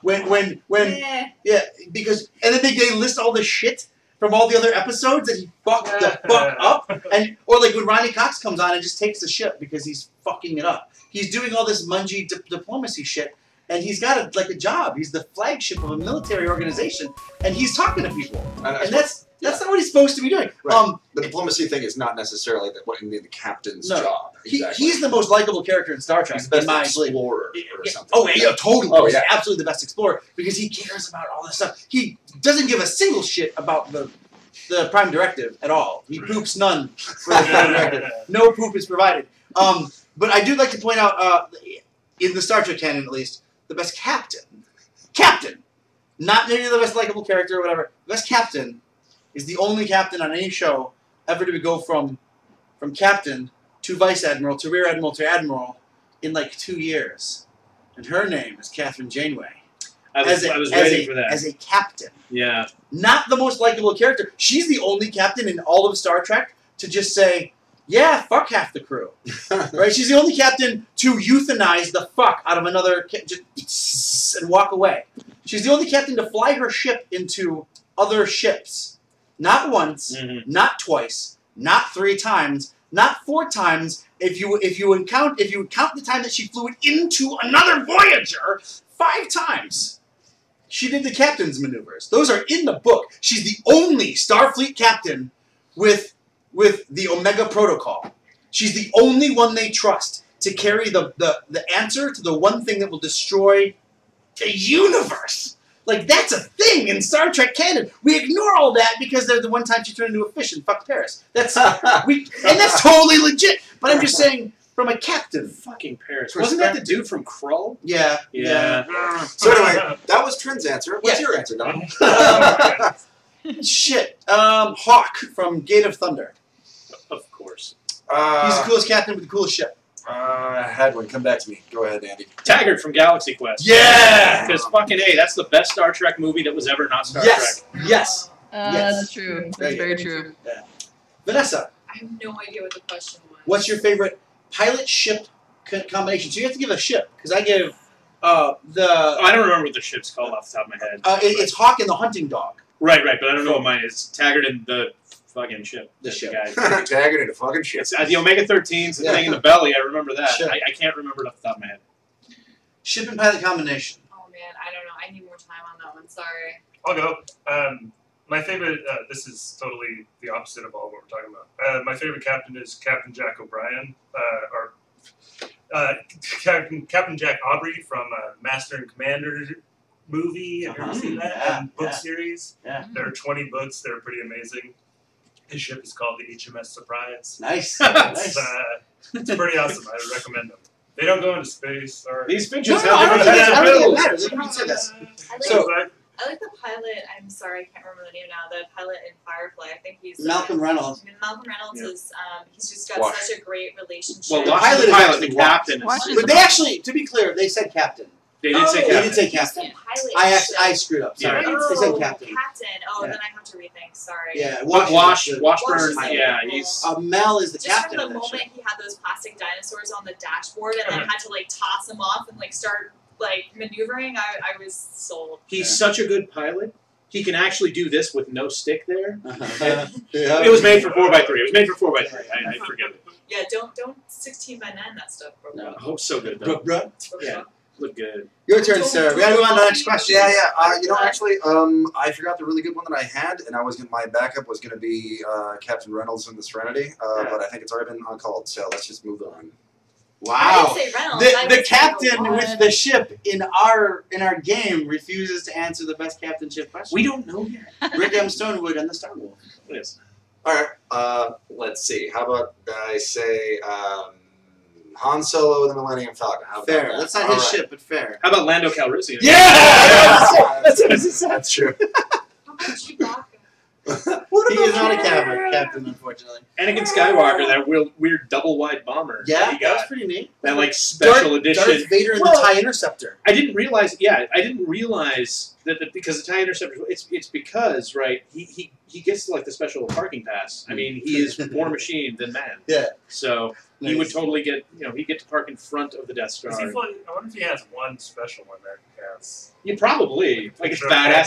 Flames on it. Yeah, like the special TIE Interceptor that doesn't. You can't take that one. I'm just gonna take this one for a spin for a while. I'm not gonna take it into battle. No. Like, is that a pressurized cabin? Could you take his helmet off? It's cherry, and man. fly? It's Like- cherry. I put a chrome shifter on it. It's fucking cherry. It's fucking I'm not taking cherry. it out. Nice. It's got 8,000 original miles. Eclipse Husky asks, how would each of you individually kill Slippy from Star Fox 64? I would do a barrel roll that would cause so much centrifugal force that Slippy would vaporize. Liquefy. How are you? Didn't play Star Fox. Whatever. Star Wars. Fair. Good answer. Andy. I would give him a sword, make him go to Chrono Trigger's world, and get killed there. Nice reference. During that time, I had the option of buying either Donkey Kong or Star Fox, and I got Donkey Kong, so I throw up bananas, but Nice. that's what happens. I would just let him die because if you leave him flying around, That's so true. That's so not true. intervention. And Trin, finally. I was gonna steal something similar to Vanessa's answer and be like, I'd fire a turtle shell at him. Nice. You know, I played a lot of Mario World. Yeah. All right, so Ghost asks Brian, so when you work as Brick, now let's point out that he's worked as Brick for 2 lines. So we haven't done this yet, but let's it's the future. It's the future. We're gonna imagine a future. So when you work as Brick in all these various media now, as you are famous for Brick, do you think of Han Solo, Malcolm Reynolds, Rick Hunter, when you read through the lines? Who do you imagine? Well, the actual you have a starting on the spot. You can have a kind of a touchstone, and that's helpful. But like as you move on, you definitely want to find your own voice. And but if I'm starting out and those are my choices, then I think I would probably do Han Solo out of those choices. Certainly, I'm actually with little I'd be able to read of Brick. That was essentially the nugget that I kind of Hey, went man, for. we're doing our best here. Yeah. Hey, no, I'm not saying that. Hey. Complain. Hey, guess what? We're gonna make a game. Isn't that Yeah! Yeah! Laser Kid says, OMG, I just got something in my bank account. YOLO, upping from $80 to $300. Wow! Thank you, Laser Kid. Wow. That got money That's incredible. Which ship are you going to get? Are you Yeah. going to get the Sunspear or the Star Wolf? Yeah, you're going to get Sun Spirit Star Wars. That's a good question. Laser Kid had a question for you earlier, and I totally forgot I was going to bring it up. Any thoughts yet on the specs for the game? Because he has a friend with a low spec computer. It's going to be able to play on a Tegra processor and an Android. So you should be able to play it on any sort of functional computer at this point. We'll keep you guys informed as we build it. But again, since we're targeting, it should be able to feasibly play on something like an Ouya.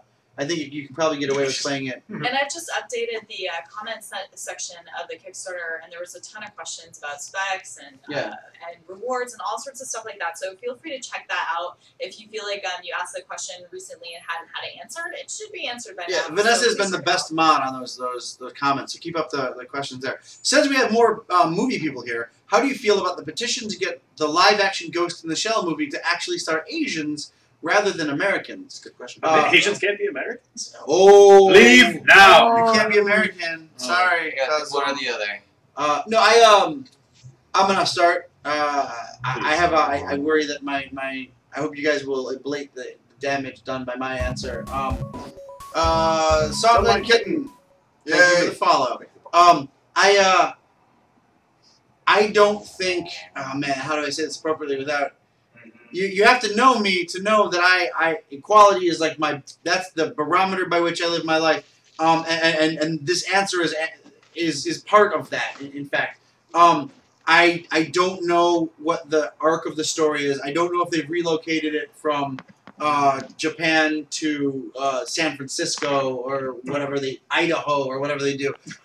So I think we have to hire whoever fits the story. I think you have to hire whoever fits the story. And God, this is I'm immediately put into a just culturally into a negative position. I think you shouldn't hire by race at all. You shouldn't hire white people because they're white people. You shouldn't hire African Americans because they're African American people. Alternately, or parallel to that, I feel that certain stories, and I think this is where your point comes from, require you to hire by race. Martin Luther King should never be played by an Indian person. Not because of any negative. He was an African American and fought for African American rights. He should be played by an African American actor. He shouldn't be ever played by a white person in blackface or whatever crazy shit. But if the characters in that film are rewritten, like they were talking to about the Akira movie, making that like in America, in New York, or like Neo New York, which is, I think that's just a terrible movie. I don't think it's negative for them to get a bunch of New York-looking people of whatever racial spread is common in New York. So I can't just say, I'm not going to put my hands up and say, Ghost in the Shell is originally Asian and should all be Asian. Most popular television shows in America for a long time was The Office, and the original was an English show. Ricky Gervais. Ricky Gervais, and it was really good. It was really good. But we didn't have to make it with English accents. And I'm not. This is not a racial thing. Is the point? It can be made into a racial thing. And if you send a bunch of non-Asian people, non-Japanese people specifically, to Tokyo to shoot Ghost in the Shell, you're fucking up. But you're doing so not because of Asia versus non-Asia, but because the story is in a place that is occupied by a certain type of people, like certain, not necessarily 100%, but there's a predominance of Japanese people in Japan. Yeah, so and you're flying in talent for the sake of it, which it's ridiculous. It's ridiculous. I think that's ridiculous. I don't think though I think we've boiled down the problem from an actual industrial problem to a racial problem, and I think it has racial output.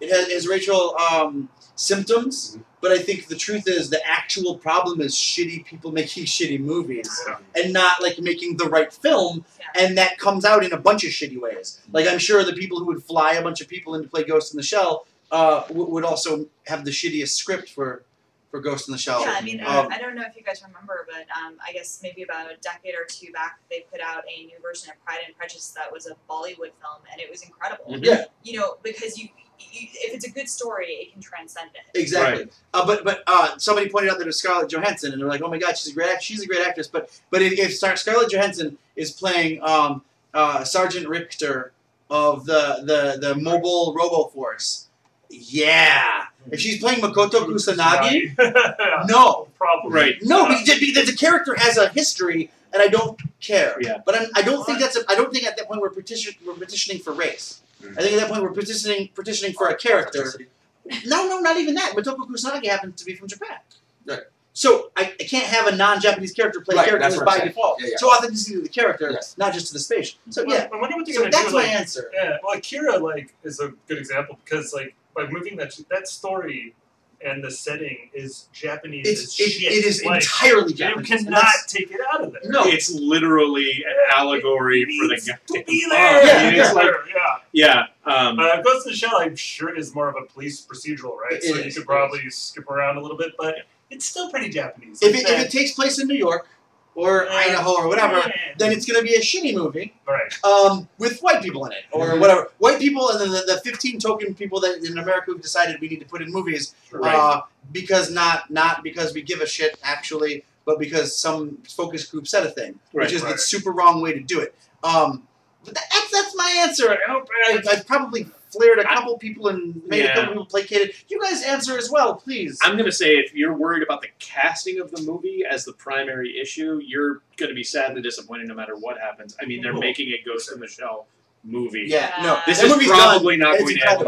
Because seriously, the anime is like one of the more perfect animes that made it mainstream. Yeah, for me it's Akira and Ghost in the Shell. Those occupy a pantheon. Now, for Akira, when an acquaintance of ours, Osric Chow, actually played Kaneda in a live action trailer for Akira a while ago, and that looked amazing.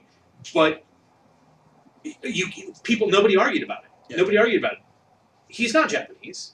He's Chinese. Mhm. Nobody argued about it. That's So That's- what's to me, really that's a racist little- here? Yeah, that's Yeah. a little worse, right? Yeah, Like, if Bruce let's Lee not movies get have taught me into anything, let's not get into Right. the actual racial tension between in Asia Japan and itself. China, That's the worst. Sabine women. Yeah, Yeah. let's not do that. But the fact of the matter is, people tend to get up in arms about the racism they notice. Yeah, yeah. And that's a really easy thing to notice. The fact of the matter is, maybe I'm going to be blown away by it. Maybe I'm going to be totally blown away by it. But I really don't think that's going to be the big problem with the movie, no matter exactly. what. So that's my. So Trent, answer this question since we seem to have neglected you slightly. I'm sorry, but you're okay. But your time To is the question that I think has been very fully and exhaustively I answered. I agree with Andy. It's a perfectly fine answer. I agree with Andy. Nice, Brian.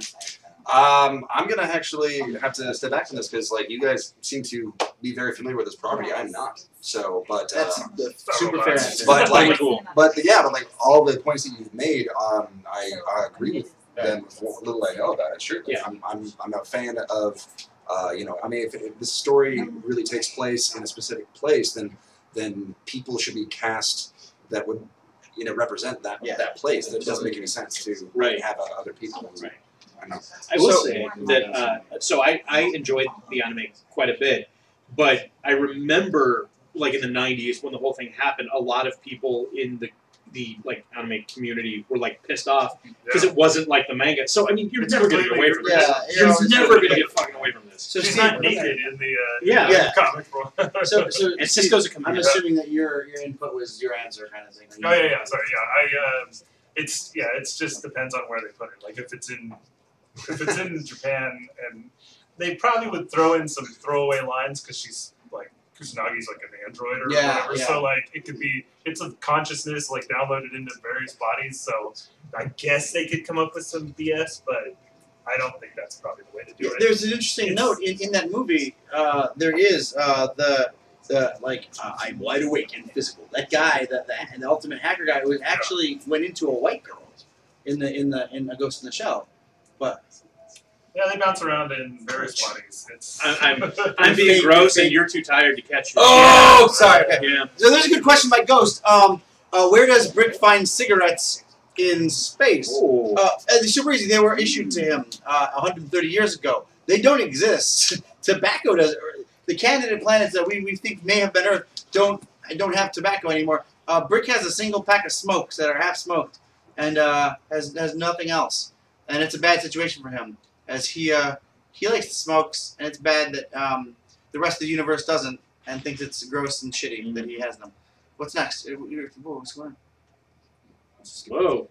Lots of It's questions. all about you guys talking about captains. We're going to skip that captain's conversation. Sorry, guys. Whoever said Cisco, He's a shut commander. up. He's a commander. They made him a captain, but that was just because that was all they had left. He was a captain for like a minute in a little wooden ship he made. Yeah. And it his didn't son have was an actually, engine. it didn't have an engine, but it counts. Can I point out the one Why time? are we through Eclipse Husky? Wait, what? Apparently, Eclipse Husky and I are through. I don't know what's going on. Wait, I why are don't we know. through? What happened? Are you getting divorced? Apparently, it's probably something I said like It's the Ghost in the Shell. I bet it's the Ghost in the Shell. We were like, I don't know. You guys are talking about captains right here. Oh. I don't know what you're talking about with captains, but I say Harlock. Where did you guys go for like 4 hours? We looked for an ATM that would actually accept my Fulfilling the insurance. pizza pledge. We've been holding on the stream here. You I guys were. want to increase my pledge, Oh. but I couldn't find an ATM, Oh. so this is for you. Oh, you should have made him dance. Wow. So Fuzzy just increased his pledge by $1, $2, $3, $4, $100. All right, Fuzzy. So what I'm going to do actually is while we're here, I'm going to take my phone and increase our number by 100. So give me 1 second here, guys. We can answer. Question. Juan from Feline asks, favorite fictional sci-fi blaster / gun? Oh yeah, I The got Lassiter! it. I got it. What? The Lassiter. Which is the Lassiter? It's the very first laser gun in the Firefly universe. Oh. Yeah, nice. So Nice one, Andy. it doesn't work. Trin, how about yours? That was actually going to be my answer. Oh, do you want me I to pick don't another know. one? You can go. You can take it. I'll come up with another one. Give me a second. Okay. So Trin, you have to say it then. The Lassiter? Nice. Yay! Yeah.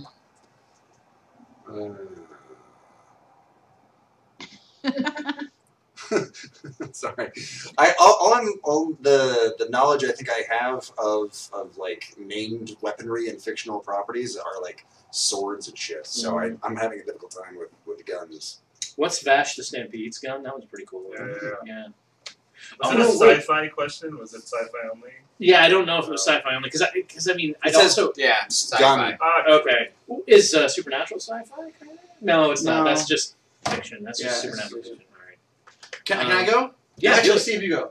Oh, I was gonna say like that's why I asked if it was sci-fi. I was gonna say like Lupin the Third. He's always got like a, Yeah. he's got a Luger. That's Yeah. always pretty sexy, Yeah. but that's not really sci-fi. Kazo, what's yours? Pulse rifle. Pulse rifle. Yeah. Okay. Yeah. M180 pulse rifle. The dude from Aliens. Yeah. Yeah. So I'm struck, guys. I need help. It's either for me, the Cobra assault cannon, state of the art bang bang, or the Auto 9, both from RoboCop.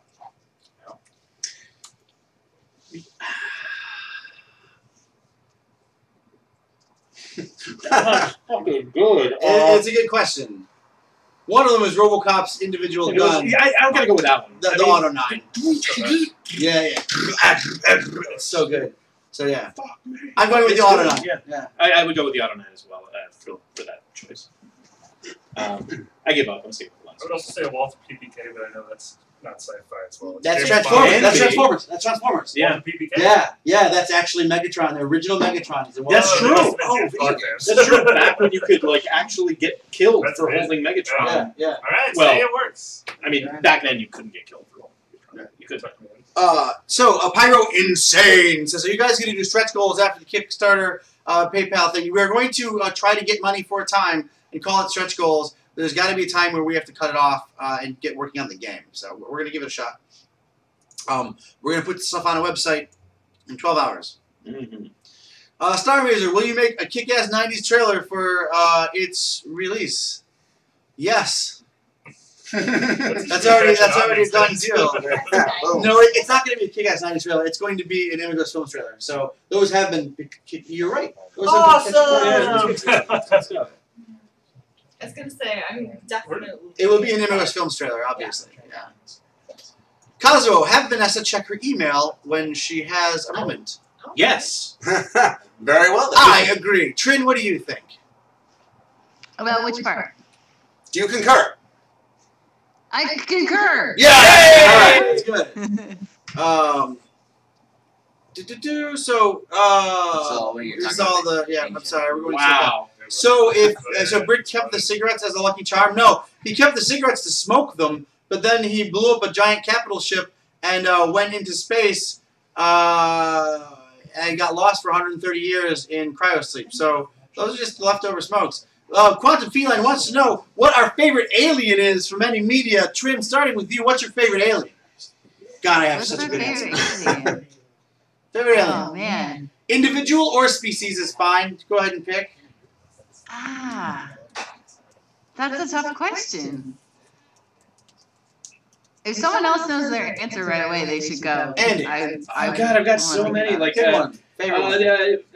Prisco from Alien Nation. Nice. Sam, that's a good one. Sam Francisco? Yeah, San Francisco. Yeah. So good. Brian, you still working? George Francisco. He George changed it. Francisco. Yeah, you're Yeah. right. No answer? I have an answer. I'm sure. I just don't have it yet. It seems like with the group that I'm rolling with and like the people online, it seems like every answer needs to be like like answer. So I don't Oh man, know. dude, Alf is Australian. Yeah, well, Alf's certainly not my Absolutely. I mean, favorite. no, come on. I was gonna he's say great. that the EXO, from Any of them, Alien I or mean, Aliens, yeah, the EXO. Oh yeah. Xenomorph. Xenomorph. Yeah. That's Which stage xenomorph, number one, and which species xenomorph? Red Xenomorph, Black Xenomorph, Bull Xenomorph, Scorpion Xenomorph. Come on, know your shit. No, Gorilla Xenomorph is a thing. I know. Oh, so you do know your shit. I don't know a whole lot of shit. Oh, I know that. Yeah. Like, I'm gonna go with Gorilla Xenomorph. I think that was my favorite toy actually, the Gorilla Xenomorph. Did they ever make a toy of the aquatic one from the? I don't think Marine it War? is. Yeah. No, there's like a water one that's like a half like a whale. Oh wow, That is insane. They had a the Dark Horse guy. Because that in 4 they had the ones that could and that was just weird because that was like anomaly in space. Thank you, Gear Draxon, for the follow. Gear Draxon. Gear Draxon. So how about you? I know who it is. What? I know mine. I thought Yay! We'll get you in 1 second, Trin. Okay. Oh man, there's so many good answers. I like the prawns from District 9. Oh, wow. Those are they were really badass. well realized. Yeah, those were really well done. So how about Trin? What's your favorite alien? Superman. Nice. Yeah. It's not a cop-out answer. It's not a cop-out. It's a good answer. Kazuo. I like the xenomorphs as well. Nice. I grew up with that. What stage xenomorph? What race xenomorph? Oh. Facehuggers all the way. Probably just like the stock, like little soldier guys and aliens. The drone. Yeah, the drones. There's just like a million of them. Yeah. You gotta give Predator a shout out too. Hey, hold on! Back the fuck up, bro! Back it up. Vanessa, what's your favorite alien? What was that movie we saw recently? We saw so many movies. With the one with the giant crater? Your favorite alien is Starman? Yeah! What? Yeah! Very fast! Holy crap! Very fast. Jeff Bridges Starman or the dude from Airplane I Starman? give you, baby. Okay. Yeah, very good. No, that's the best. Starman. That's incredible. He's the only one. Like I have a really bad fear of aliens, like a really freaky bad fear. So I'm not good at like scary aliens, and he's not. He's awesome. He's cool, and he like saved that dude. Nice. Mine would be the Yauta, also known as the Hish in their own language. They use thermal meshing. They use monofilament blades. They use all the good shit. They have a methane-rich environment and must carry methane. They can breathe the atmosphere on Earth for some time, but it gets hard for them. In fact, these skin, we begin finding our men sometime without their skins. That's not like a ritualistic thing. It's because the fatty subcutaneous layer rots fastest, and they make a little hut, and it rots and makes methane, and they can go back to the little methane hut and breathe easily without wasting their mask reservoir. I believe the Yauta are the best. My favorite Yauta is the Yauta that fought and broke Batman's back. Yeah. Causing Bane to be able to break Batman's back. Yep. Important note, Batman was a super dick in that comic. He was a piece of shit in that comic, and I hate him. I normally am like all about Mr. Batman. He's like one of my favorite. Mr. Batman. Except for some reason, Mr. Batman. in Batman vs. Predator, when offered the man-to-man fight, Batman chose instead shitty tricks. He trapped Batman in a cage, or Predator, the Yauta, in a cage, and shot it with like 1,000 tranquilizers and beat it with a baseball bat. And at one point, he actually used his Batmobile to run it over, as opposed to like fighting it. Yeah. And all it wanted was like a fair warrior-to-warrior fight, and that's what really sucked. Even Danny Glover gave him that. He did too. No, He did. He fucking did. They Everyone had tricked him. hand, and it was the worst. I couldn't believe that. Is that the one with the Batman? Is that the one where he's sitting on the throne with the xenomorph skull? Yeah, that's badass. Yeah. Isn't that what Batman does sort of to Superman as well? Oh yeah. Well, he's a dick. He's a dick to Superman. Got to be a dick to He's Superman. And Superman deserves it. He kind of does. As a character, he deserves it. As a person, he's probably a very nice guy. I don't know. I've never met him. I just figured he knows when he's been licked or something like his that. dad's kind of an asshole. You know, not gonna. He knows when he's been. In like the original. In the movie Predator, previously The Hunter, Predator was that Yauta was an elder Yauta who was actually sent to do like kind of a final thing, and Earth was like a shitty place, and it was kind of like a prove yourself one last time, but don't do what you normally do, which is like seed a planet with xenomorphs and go in with safari armor and fight the shit out of them until you find another queen and capture that one. Like that's normally like the big deal. But this guy, I got fucking humans. They're kind of dicks.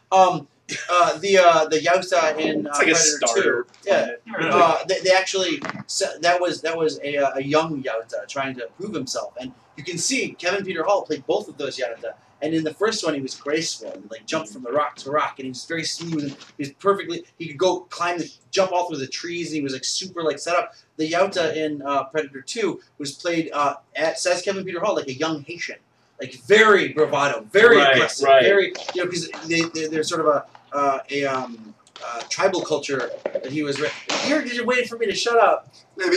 All what you're saying is great stuff. It's just that, like, I think there's lots of questions, and, like, you know. Yeah, we're Starr gonna be Mazer, would you guys accept the music track submissions from random fans to be used in the game, or are you going to stick with the musical artist list? Here's the trick. We've kind of hit our limit for in-game use stuff. We are having a remix album. And that remix album is going to be, we're going to take submissions for, as well as using the submissions we already got. So look for an announcement of a remix album, and you'll be able to do some remixing and put it in, and we'll pick from those. Eclipse Husky, for Don, how does Brick speak with all the aliens? How will it be translated? Or why does everyone speak English in 130 years later if they were, quote, unquote, dicks? Oh, you mean English because humans were quote unquote dicks. Remember that before they finished the Great War, they were actually everywhere, and much like you could go to like the Netherlands or whatever and speak English, you could speak the sort of evolved version of English. Because English took over the candidate planet, which took over all the other candidate planets, which then took over part of the galaxy, which then spread and became sort of a de facto standard. English is a de facto standard on Earth, not because of America and modern Western culture, but because England decided that it owned everything for a short period of time, and then got smacked in the dick. But before then, they tried to make it like global standard, which is why everybody has some sort of version of English.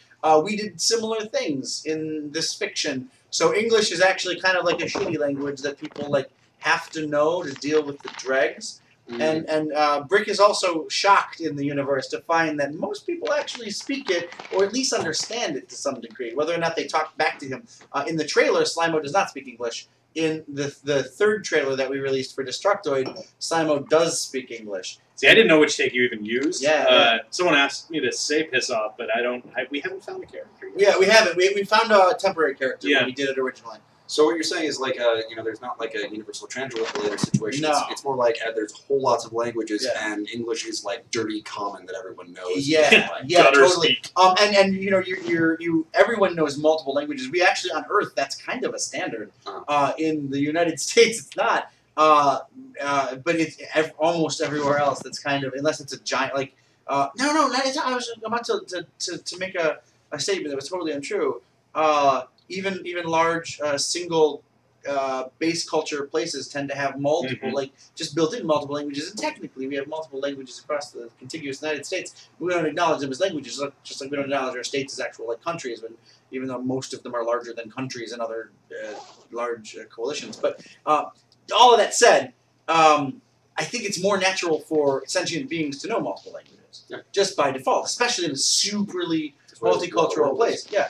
That's how our galaxy is mega multicultural. So I think that if you have the capacity to know multiple languages, you will know multiple languages. And Brick doesn't, because why?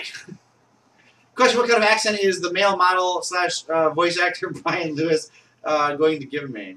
Brick M. Stonewood is asking this. Yes, I know. Okay, so. Yeah. Well, I guess we're just going to have to find out together, Brick. I'll have to talk with you and have some good powwows and see if I can't somehow recreate your wonderful tones. Yeah, nice. Dosage. Photocool is saying breathing is slowly killing us. Yes, oxygen is actually the shittiest thing. When your car is falling apart, it's because of oxygen. You're breathing that. Oxygen is like the shit. We like looking for like liquid water makes sense. The oxygen is kind of neutralized by the water, the ion body of the water. But in reality, just pure oxygen is like the shittiest thing. Well, and like looking for a planet with oxygen is to anything else, any other like life that we can imagine is like us looking for like a cyanide atmosphere to planet, or like some sort of degradative like acid. thing. So It's molecular shittiness. oxygen is totally high bonding. Well, yeah. Atmospheric oxygen is already bound to itself. Yeah, of course. Oxygen and water.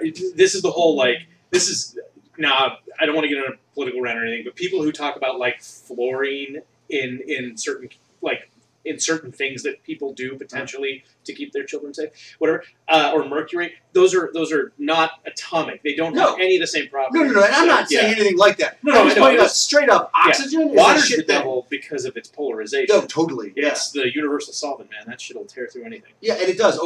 Like the Grand fucking Canyon, Right. for example. But oxygen, if you go anywhere on the right-hand side of the periodic table, oxygen will fuck all of that Yeah, up. so it is the worst. Rafa asked favorite time traveler. Starting with Kazuo, what's your favorite time traveler? G800. Oh yeah! Yeah! Trin, what is your favorite time traveler? I'm blanking on his last name right now, which is really sad. Quantum Leap, Sam. Sam Beckett. Sam Beckett. Traveling Sam from Beckett. life to life. Wait, let's do it. What's the first line? Oh God. You can do it if it's the first line. I can get to his own. Isn't his profession Sam Beckett? Isn't that how it starts? Sam Beckett. Well, he's a scientist who came up with it. He's got 7 degrees. He's named after a playwright. Which No, but I'm trying to get to it starts Sam Beckett. Theorizing. Yeah. What are we talking about? Yeah, theorizing. No, it starts with quantum leap. It starts out with the quantum leap. Theorizing, right? Yeah. Theorizing that one can time travel within his own life. Dr. Sam Beckett stepped into the quantum leap accelerator. Keep going. And disappeared without a trace. Vanished. No. Dot, dot, dot. Vanished. Are you googling it? Yeah, I can't. You know the It's story, been. or- I Those are literally the not seen next this people. before. I'm cheating. He woke. he woke to find himself trapped in the past, facing mirror images that That were not his own. own. His only guide in this journey is Al, a hologram that only Sam can see or hear. Blah blah blah. Next week. Now wait. Well, there's season 2 has a different. We're going with season 1. Okay, season 1. Alright. Because Ziggy's mentioned. Yeah. And so, Sam Must. Dr. Beckett Dr. Beckett finds himself leaping from. Tree to tree. No. Leaping from. It's not life to life. It is life to life. Okay, leaping from life to life. hoping that every leap will be the leap home. striving to put right What went wrong, and hoping that his next leap will be the leap home. Dude, that was such a good series. Oh god, I love when you. If you guys have not seen this, I'm gonna spoil the shit out of it for you. You have to. Sorry. What is it? They've had some time. Yeah, enough time. When you find out the entire fucking series, Yes. so he can't save his brother. Yes. That's the fucking. Every time he saves his brother, he fucks up time. That's and the only reason he's doing this is to not fucking save, to watch his brother fucking die. That's so good. Like you carry that with you the whole. Oh, I remember watching that when I was a kid. And I watched it over the 3 or 4 seasons, the whole year, the whole season series. You get to the end, and it was just like waterworks. Yeah. Oh, dude. Because the whole bar. It was. Oh god. So I did a Photoshop of Scott Bakula's face, and it's the Shepard Fairey Photoshop, or the Shepard Fairey thing from Andre the Giant. It says "Oh boy" underneath instead of "Oh baby," and I wanted to get them printed. I was just gonna put them everywhere, but so good, so good. Andy, your favorite time traveler? My favorite time traveler would have to be all 3 of the main characters from Day of the Tentacle. Ooh, that's good. Well, I guess that's 2 of good. them only. It's Bernard. Yeah. Bernard stays, and it's the other 2 that don't. No, they all time travel. They all time travel. Yeah. So. Brian? Oh, you already know mine too. Yeah, Doctor Who. Yeah, well, actually, the Doctor. Which the Doctor, right? The Doctor. Like Which the General Time Lord thing. A specific one or all of them? Or I'm not. I mean, I enjoy the idea of the race, but the Doctor is the only one I'm really familiar with. Gotcha. I mean, other people have brief little kind of episodes and stuff, but they're never really I mean, but aren't we all time travelers? I mean, really? I was actually going to say something like that. We're actually all just moving through time, everyone. So, my favorite spaceship. Favorite time traveler. My favorite time traveler. Oh fuck. You weren't thinking? Think on it. Okay. What are you doing, man? I actually have a favorite time traveler who is played by Chris O'Dowd in a movie called Frequently Asked Questions About Time Travel. Nice. And nobody has fucking seen it. Okay. That's Well, fair. I will because I love. We should look that up. You're not going to find it. Damn you. Unless you pirate it. I like Marty McFly from Back to the Future 1 and 2, but not 3 very much. I Nice. think He's it's actually kinda kind of digging boring. 3, yeah. It's all the kids and But everything. I like 3 as a movie. Oh, I don't. I just I don't think like it's 2. so dull. It's- It's I like really- 3 as a theme. Yeah. The pacing of 2 as a Genesis game, it sucks. So guys, can I tell you a hilarious thing that's happening right now on Twitter? Yes. Just to interrupt. So FN just posted on Twitter, if @Beyonce were to tweet about @Starr Mazer's Kickstarter, I bet it would triple the highest stretch goal in 5 minutes. And I bet if @Daniel Tosh would, ... and hey Jimmy Fallon, ... Keep it up! Keep it up, Secret! Get all of them! Bork, Yeah. Taylor Swift, Justin Bieber, Katy Perry, Lady Gaga. Yeah. It's a very novel approach, and Yeah. the most recent one he says, yes, I'm just pulling random people off the top 100 followers list in a desperate hope that one of them decides to play Starr Mazer's game. So good work. Thank you very much, The Secret. Keep you on himself. That guy will That's retweet awesome. stuff. Yeah. Yeah. That's super He's just waking You legit. know who should retweet it is the Oatmeal. Yeah, if Matt He Inman retweeted yeah. this. He loves Inman local projects. Yeah, somebody They go backed it. Somebody go target Inman and have him do a thing. Exploding Cats backed your project. Did they? Yes. I didn't see that. Elon Lee backed your project. Oh yeah, that happened. That's awesome. I'm really good friends And they- with Shane Small. I could probably. Like from Do Do it. it. Look, we got 12 hours. We got 12 hours to hit that. I will tell you what. It's the if 3DS, you- man. if We you gotta get to the can 3DS. do this, Like seriously. and you make that $300,000 goal happen, I will let you Oh, sorry. take scissors to my hair. Oh, I will shave my head and donate it to Wigs shave for his Kids. head. Thank you for donating to Wigs for Kids and not Lots Lots of of love, Love, Yeah. which is a Loads. for-profit, Wow, and they wow. only give to alopecia kids and no Thank you cancer for knowing kids. about Wigs for Kids. I Well, love you now. you know, I've already done it a couple of times. So. Space Racist. Is that from Mr. Show? What? I believe Space Racist. Space Oh, Racist. Isn't that what So it's can I his answer name? the Yes, Oh, yeah, please, sorry. I'm sorry. Yeah, That's okay. I just wanted to Santa Claus. That's a Yeah. good one, yeah. No, check it out. I He worked this has to out. I feel worked this out. I used to live in a house on a chimney, a townhouse in near Detroit, and my mom told me that Santa Claus existed because we had to be part of the thing. I wanted to be. That's fine. But it occurred to me like we didn't have a chimney. So what the fuck, right? How am I gonna get toys? Right. And she said, well, he comes through the Water heater? the glass sliding door that we had. He'll just come in through the glass sliding door because you have to lock the front door. Right. But the glass sliding door you can get through. So I went down. My mom put me to bed Christmas evening, and went to do something, laundry or something. And I snuck down, and the tree was not filled yet because, of course, my mom would put the gifts in later. Right. I went and checked the sliding door, and to my knowledge, my mom was done for the evening. So I went to the sliding door, and it had the little stick in it, so you can't possibly open the sliding door. Right. And my mom would never lie to me. Right. Ever. They never So- do. Why would you do that? There's no reason. And it had the stick in it, and it was because we're in Detroit. It's fine. So I went to bed all the while terrified. She forgot to take the thing out, but I also couldn't get out of bed once I went to bed. That was kind of a thing. Because I was inquisitive and energetic, as you might know, and always wanted to be out of bed. I never went to sleep. So once it was like a rule. Once I went to bed, you'd stay in bed, and if you didn't, oh man, it's time. So I couldn't get out of bed. So I'm stuck with this problem. I couldn't get out of bed, and Santa Claus is not going to be able to make it into the house. Right. And eventually I fell asleep because I'm a kid. But I was really worried. I woke up the next morning, and I cried when I went down the little stairs because I knew I was going to turn around the corner, and Santa Claus will have been locked out. And I would just say to her, like, why? Mm-hmm. There's only one time.